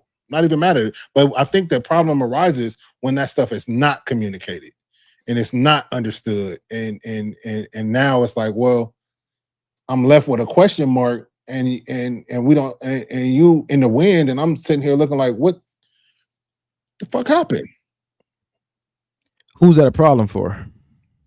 The person that didn't. Well, now it's a problem for me, but the reason it's a problem is because it wasn't communicated. They walking around married, right? So you don't in dating, and I'm assuming we're talking about intentionally dating. You don't feel a need to communicate exactly what it is that you want out of dating. I do. I think that I don't expect it. I see what you're saying. I think I'm setting myself up for hurt when I'm expecting people to communicate with me why they have continued to choose to date me or stop dating me, because now they've moved on, and I'm sitting over here confused because how could they not? Like, because they're human and they got occupied. They went on 2 dates with me. Their cousin introduced them to somebody exactly what they were looking for. They got caught up and smitten, and they didn't think to come back and let me know, like, hey, I found somebody. They have found what they're looking for and they've moved on.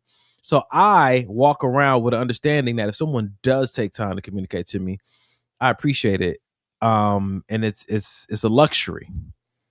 It is a luxury, and I feel like, and perfect. I'm glad you said that. It is 1000% a luxury, and that's why people that don't communicate can't be around me, because I know it's a luxury. And if that's not something you do, you don't need to be in my circle. I don't need to talk to you, because I know that there may come a time to where it's something that I feel like you should communicate, or I'm asking you about something and you can't communicate it. So it ain't no point of us even entering into any kind of relationship, friendship or otherwise. And so going back to this video, just about even with this whole communication about, what are you doing? Where you want trying to go? Are we cutting this off too fast? I think that I don't think that you should ever try to stop somebody from cutting off something that they want to cut off. Okay. I know that I could almost even push back against the statement I just made, but I'm just hear me out. Yeah. One, if you start setting that tone, now you're creating an expectation also that you're going to be this voice of reason for this person when you see them doing things that could potentially sabotage their life. And so is that a role? Is that a responsibility of a partner? Or is that like more of a mentor or a coach or a therapist? My therapist is the one that usually takes responsibility for helping me to identify self-sabotaging traits and stopping them. So I'm not saying you can't be a therapist type to your partner, but are you committed to adding that to your role moving forward? Or do you want to put some accountability back on them? In dating, I would definitely put all the accountability back on them. It's not my job to keep you regulated, it's not my fucking job. That's the job of a husband. So for Janae, for sure, babe, hey, what's going on? Everything good? You need to talk about it. In dating, listen, if you don't want to talk, cool. Cool, but you know how I move. You know, I need communication. If you can't do that, so stay there. So now they're not communicating, and let's go back to what you said a few minutes ago. Yeah. Do we then explain, hey, because you're not communicating, you're not going to hear from me as much, or do you just carry on with life as usual and communicate with the people that are communicating? I'm gonna keep it 100 with you. It depends on the person, bro. If I was at one point really invested in this person dating, and I really thought like, hey, this is gonna go somewhere, and all of that, then yeah, I would take time out to say, hey, you know what? I've mentioned how much I need communication out of relationship, out of dating, and it doesn't seem that right now you can give me that. So I'm gonna go ahead and keep it pushing. I would do that. But sometimes some women, you just won't hear from me. Like, yeah, nigga. What? Yeah. But the person I would communicate that with, you've gotten to a certain level or a certain place and a certain amount of access to me to where now I feel comfortable giving you a reason why I'm moving different. But everybody don't get that. Nah, hell nah. So my sister said that there's a quote that says successful people make decisions quickly. And I think there is something to be said about being decisive. I think that even when a woman may not like the decision that you made, she respects the fact that you made a decision. Yeah. Because that is still a form of clarity. A mature woman does. When me and Mike went to the man cave at my church, they talked about one of the 4 things that women really love is a decisive man. Yep. Being able to say, and sometimes that decisiveness is like, oh, this not gonna work for us. Not gonna work for me. And so I think that just understanding that people are really trying to do what's best for them and not taking it so hyper personal when they don't think it's you that's best for them. It ain't got nothing to do with it, man. I'm really glad you said that, bro. Because I feel like people do hyper focus on, oh, she's not doing this because of me, or oh, he's not making this decision because of me. How about we step outside of ourselves and really, really take a look at why that person is making the decision? Like you said, it may be because, hey, I need to focus on my mom who's dying right now. I don't have time to sit here and try to build a relationship. I got to give all my time to this, or I got to give all my time to my work right now. I got to give, my kids, whatever the case may be. It ain't always about you. It ain't always about you. And I think that when you find yourself caring about somebody, I think the true evidence of a sincere care is that you want to see them do well, even when you don't benefit from it. Yeah, you said that before, and that's factual. That's a You know what I'm factual saying to you? My brother gets offered a job and it's in a different state. If my first mind is, what about our brother time? What about what we have planned? Yeah. I would question the level of love I have for you. That's so that man, that's so good. That's so good. And it's so funny, in the relationships that I've had, that I have currently, like the people that I call brother or sister or my wife, in those relationships, that aspect of that relationship has been tested. And it's so interesting how those are the moments that stick out to me to let me know, like, okay, this is solidified, because this person easily could have went left, or this person could have just been like, all right, I'm out, or this, you know what I'm saying? But because, the relationship has been tested and stood that test and passed that test, like, these are how like you have those. How long y'all been friends? Oh, we've been friends for 45 years, or we've been married for 30 years, and things like that, man. And I think it switches from the them to the us, right? And this is when I learned a little bit later in life. You know what I'm saying to you? Like, there are certain women I'm going to come across that want to see me win. And then there are certain ones that only want to see us win.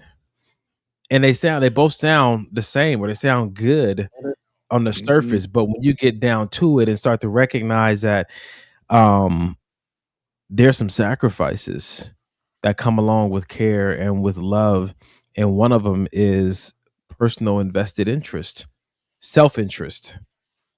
When people start to push that aside so that you can be good, you got to value those people a little bit more, because the personal sacrifice that they're making about what they hope for and what they wanted, not that it's going to damage them, but it would have been nice. But what's even nicer is to see you totally aligned with your purpose. And it's a little bit of suffering they endure as they support you get to exactly where you want to be. That's love, man. Man. That's good. That's really good. That's, man. Dang. And with that, our last video of the night. The best love you can give someone is learning how they want to be loved. I feel like so often we give the way that we want to feel back, but it's not supposed to work like that, because there are no two people on this earth who are the same, and that goes for affection. You can't project your feelings and then expect this connection, because listen, you might find love in the big moments, the birthdays, the anniversary, but they might find love when you remember what ratio of milk to pour in their coffee, and they might find love in the simplicity of you showing up on time. If you're going to give someone love, put it in a place that they can find. Don't just give the love that you want to receive. Notice what kind of love that they need. I love that video so much, man. I love that video so much, man. Because, I've heard, and women have told me, how do you don't ever show me, or how do I know that you love me, or do you love me? That's another question. Do you love me? And sometimes in my mind, I'm thinking, how can you not see it? I used to think, how can you not see it? And then I realized over time and therapy and all these things, they couldn't see it because they were looking for their type of love. and not how I'm showing my type of love. They discarded the way I was showing love because it didn't show up the way they wanted it to show up. And that's not how love works. You're gonna disappoint yourself if you're thinking that, you know, you like these grandiose gestures, but I'm more of a, you know, I cleaned up the house for you today. I show love because in my version of showing love, I wanted to lighten your load for the day. I wanted to make sure when you got home, all you had to do was lay down and take a nap. No, I didn't get the 20 red roses and get a limo and take you out to the fanciest restaurant. Maybe that's what you would have done, but I'm not you. And so many people want love the way they want it, not the way their partner or their person is displaying it. And if that is how you want it, communicate what you need, communicate what you want. And maybe we can, you know, change some things up or switch some things up. But also, I feel like that you should be appreciative of a person that's willing to go that extra mile for you in whatever way that they are going that extra mile for you. Even if it's time. I'm not giving my time to everybody else. I'm giving my time to you, and you don't appreciate it because it don't look like what you think it should look like. But I'm here with you. This might be a little bit longer conversation than I thought it was going to be. So let me tell you why. Because Ray said I definitely agree with the video. Have them in conversation with the family recently. Asked, how do you want to be loved? So what I'm hearing you say is that people should learn to appreciate love however it's given to them. And the video is saying, okay. No, go ahead. And the video is saying? And the video is saying, learn how to love people the way they want to be loved. I didn't get that from the video. Okay, so I'm hearing something different. Janae said, I think we should love our partner how they receive love. So what are you saying? And that's what I'm saying. No, that's what Janae said. That's what I'm saying. I'm saying that.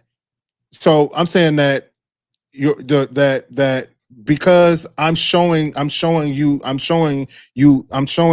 love and you're not receiving it because it doesn't look like what you want it to look like.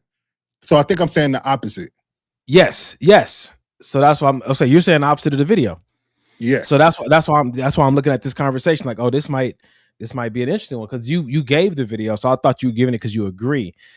Yes, I'm saying you're saying that people could potentially be missing out on acts of love because they're only looking for it the way that they want it. And you know why it resonated me when he said that sometimes the love comes in just how much milk to pour in the coffee. That may not be what you want. You may want, you know, Starbucks with the croissant. Oh, you didn't give me the croissant that goes with it that I usually like. So you know what I mean? But I got your order just right. You know what I'm saying? That's the part that I hyper focused on. This is interesting. Okay. So my sister said, I used to be guilty of this. I would do it I would do it to show an example of what I would like for the person to show me. I've learned now to communicate, Mike's voice, what I'd like to communicate, she said in your voice, what I'd like to have my partner to convey. Yeah, and that's what I'm saying. It goes back to a few podcasts ago. Do the work because relationships require work. It's work to learn what someone needs. It is. So this is interesting because I'm hearing a lot.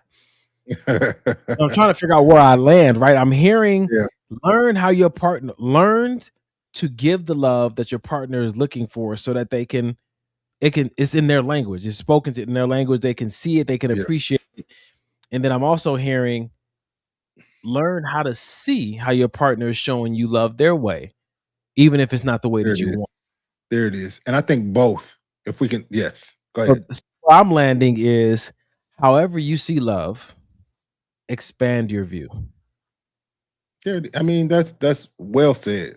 Well said. Because I think that encompasses both. But how do you do that is the question. It sounds great. Like, okay, push the button, expand my view. How do you expand your perception of acts of love? I think it's intention, bro. I think it's intention. I think that it's not, it wasn't, I didn't like start dating Janae and just automatically, start loving her. I had to pay attention. I had to ask questions. We had to have conversation. I had to pay attention some more. I had to see how she like if we her family or friends did something for it, how she accepted their versions of love. I had to do my homework on my partner to be able to tailor the way that I show up for her. You know what I'm saying? So you didn't require her to just say, listen, this is how, if I, come home, that is love.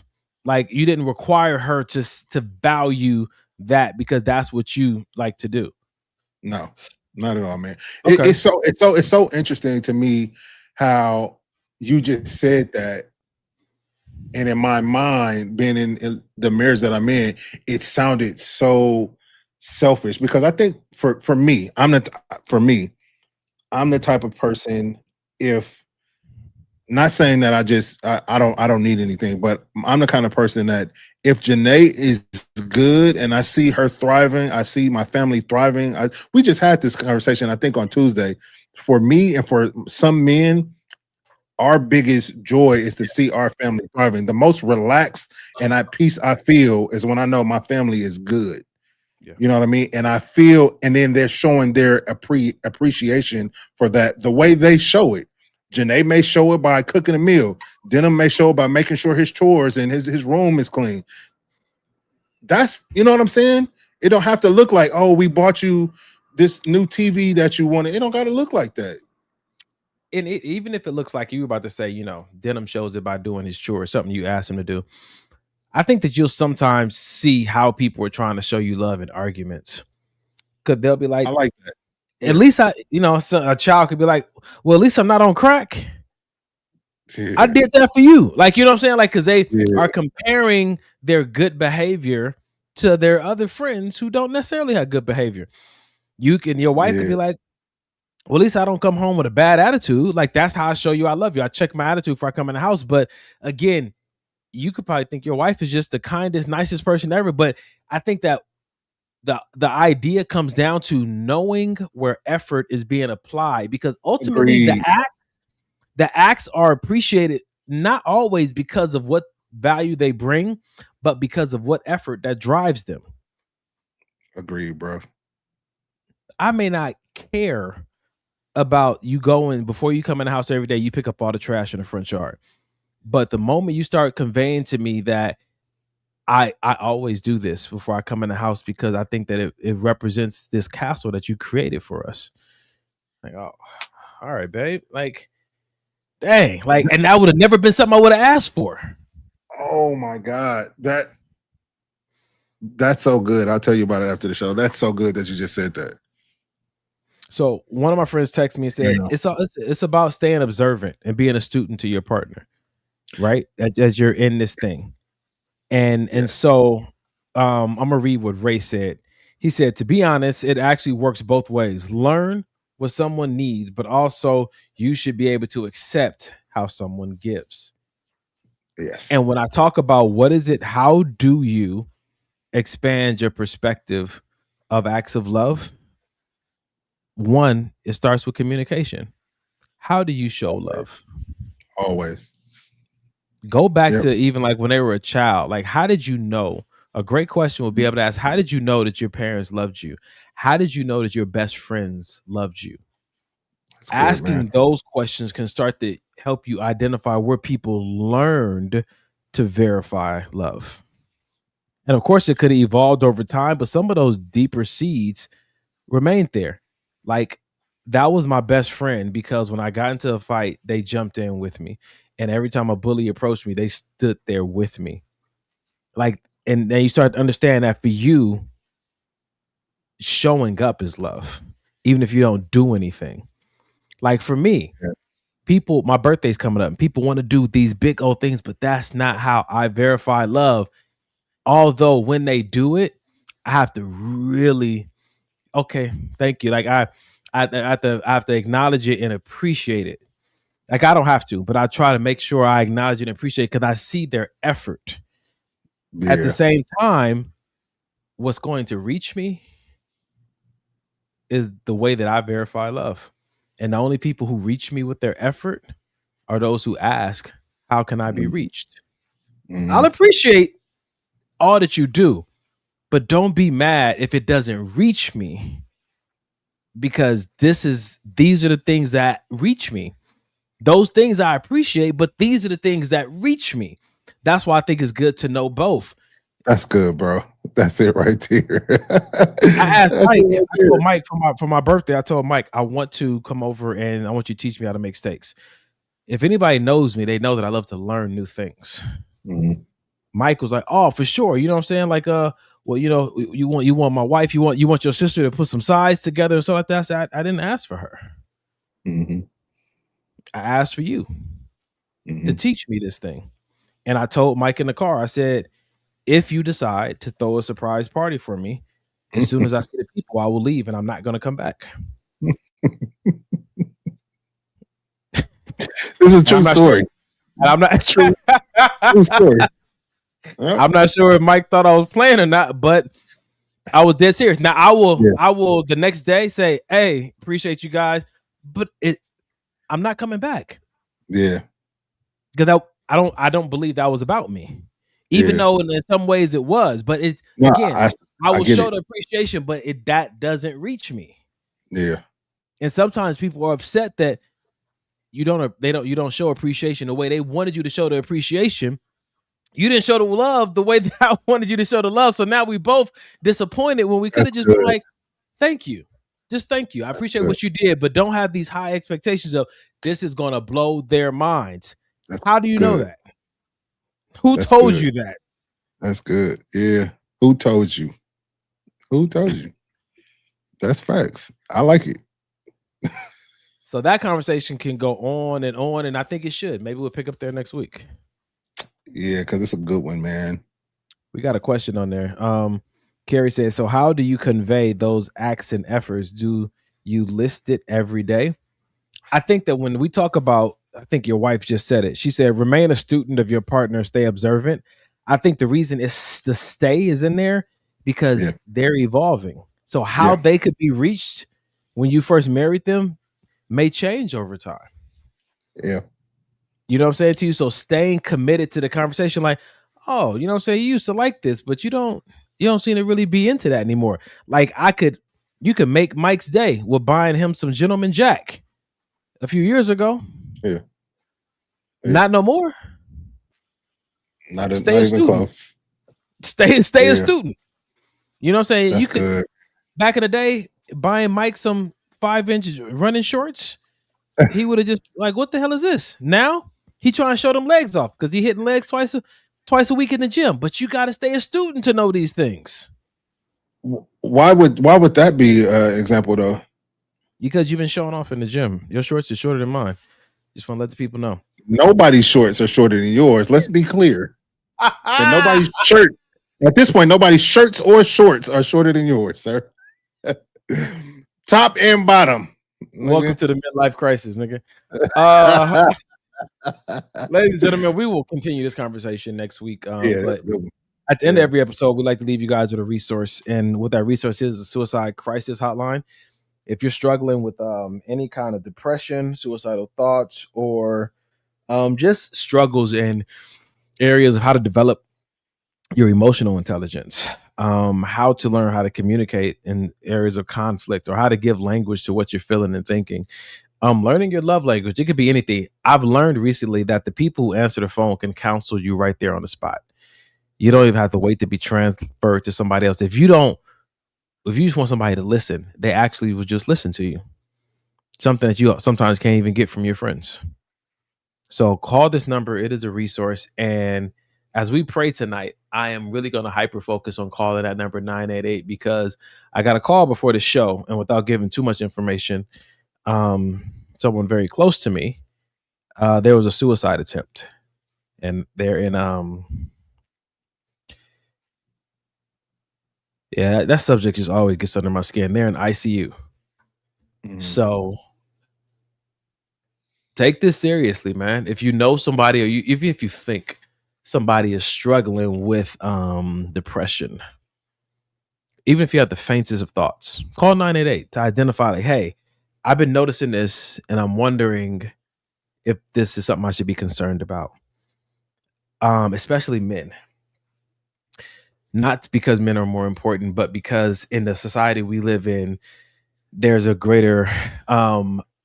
a greater inherited demand on men to put on a face, to put on a mask. But there are telltale signs that every human being shows when there's struggle emotionally or mentally. And if you ever get a feeling like my mom saying, yo, Mashana, call this number 988 and see if you can just get some guidance on, hey, is this normal for people to, do this kind of stuff? And they may be able to give you some of the guidance and even some of the language, because sometimes the last thing those people need is your encouragement. Encouragement can push people into a corner. When somebody feels like they're already failing at life, and then you tell them to just be happy, and be strong. They can't seem to do that. If it honestly just feels like something else they're going to fail at. So it's a very tactical way to approach it. And if you reach out to the professionals, they can help you with it. So that's my little TED Talk tonight for mental health. All right. Yeah. You got anything else, bro? I got nothing, man. All right. Who praying tonight? I got it. You got it? You want me to get it? Yeah, go ahead. Yep. Father, first of all, I want to thank you, Lord, for what this day represents for those that are believers, Lord, your resurrection. In that resurrection, we were all able to have the opportunity to get to know you, Lord, and to get to serve you. We just thank you right now for Donovan's loved one who is going through only you know, Lord, and we just thank you for being there with them, for the people or persons that are surrounding that person, that you will use them and speak through them, and that you will speak to this person and show them your love, show them your light, and let them know that, there's another way, Lord. And that goes for anybody that's battling depression, anybody that's thinking of thoughts of suicide or harming themselves or harming other people, that you would just show them that there's another way, Lord. We thank you that you put your arms and you put your love around us and surround us as we go throughout the week, Lord. We thank you for being kind and having kind hearts for your people, Lord, with all the BS that's going on in the world, Lord. We thank you that in you we can find kindness, and we can expose the enemy that wants to get us to overreact, that wants to get us angry, that wants to get us to pop off at our boss or at our kids or whatever the case may be, Lord. We just thank you for being the great God that you are as we go throughout the week. We thank you for surrounding us with your angels, keeping us safe, Lord. And God willing, we will see us back here again on Sunday, Lord, with your blessings. In Jesus' name we pray. Amen. Hey to the man. Ladies and gentlemen, we appreciate y'all. We identify and verify love by you showing up. So we'll see you next week. 2 Chainz. Can we talk for a minute? Come on and talk to me. I wanna know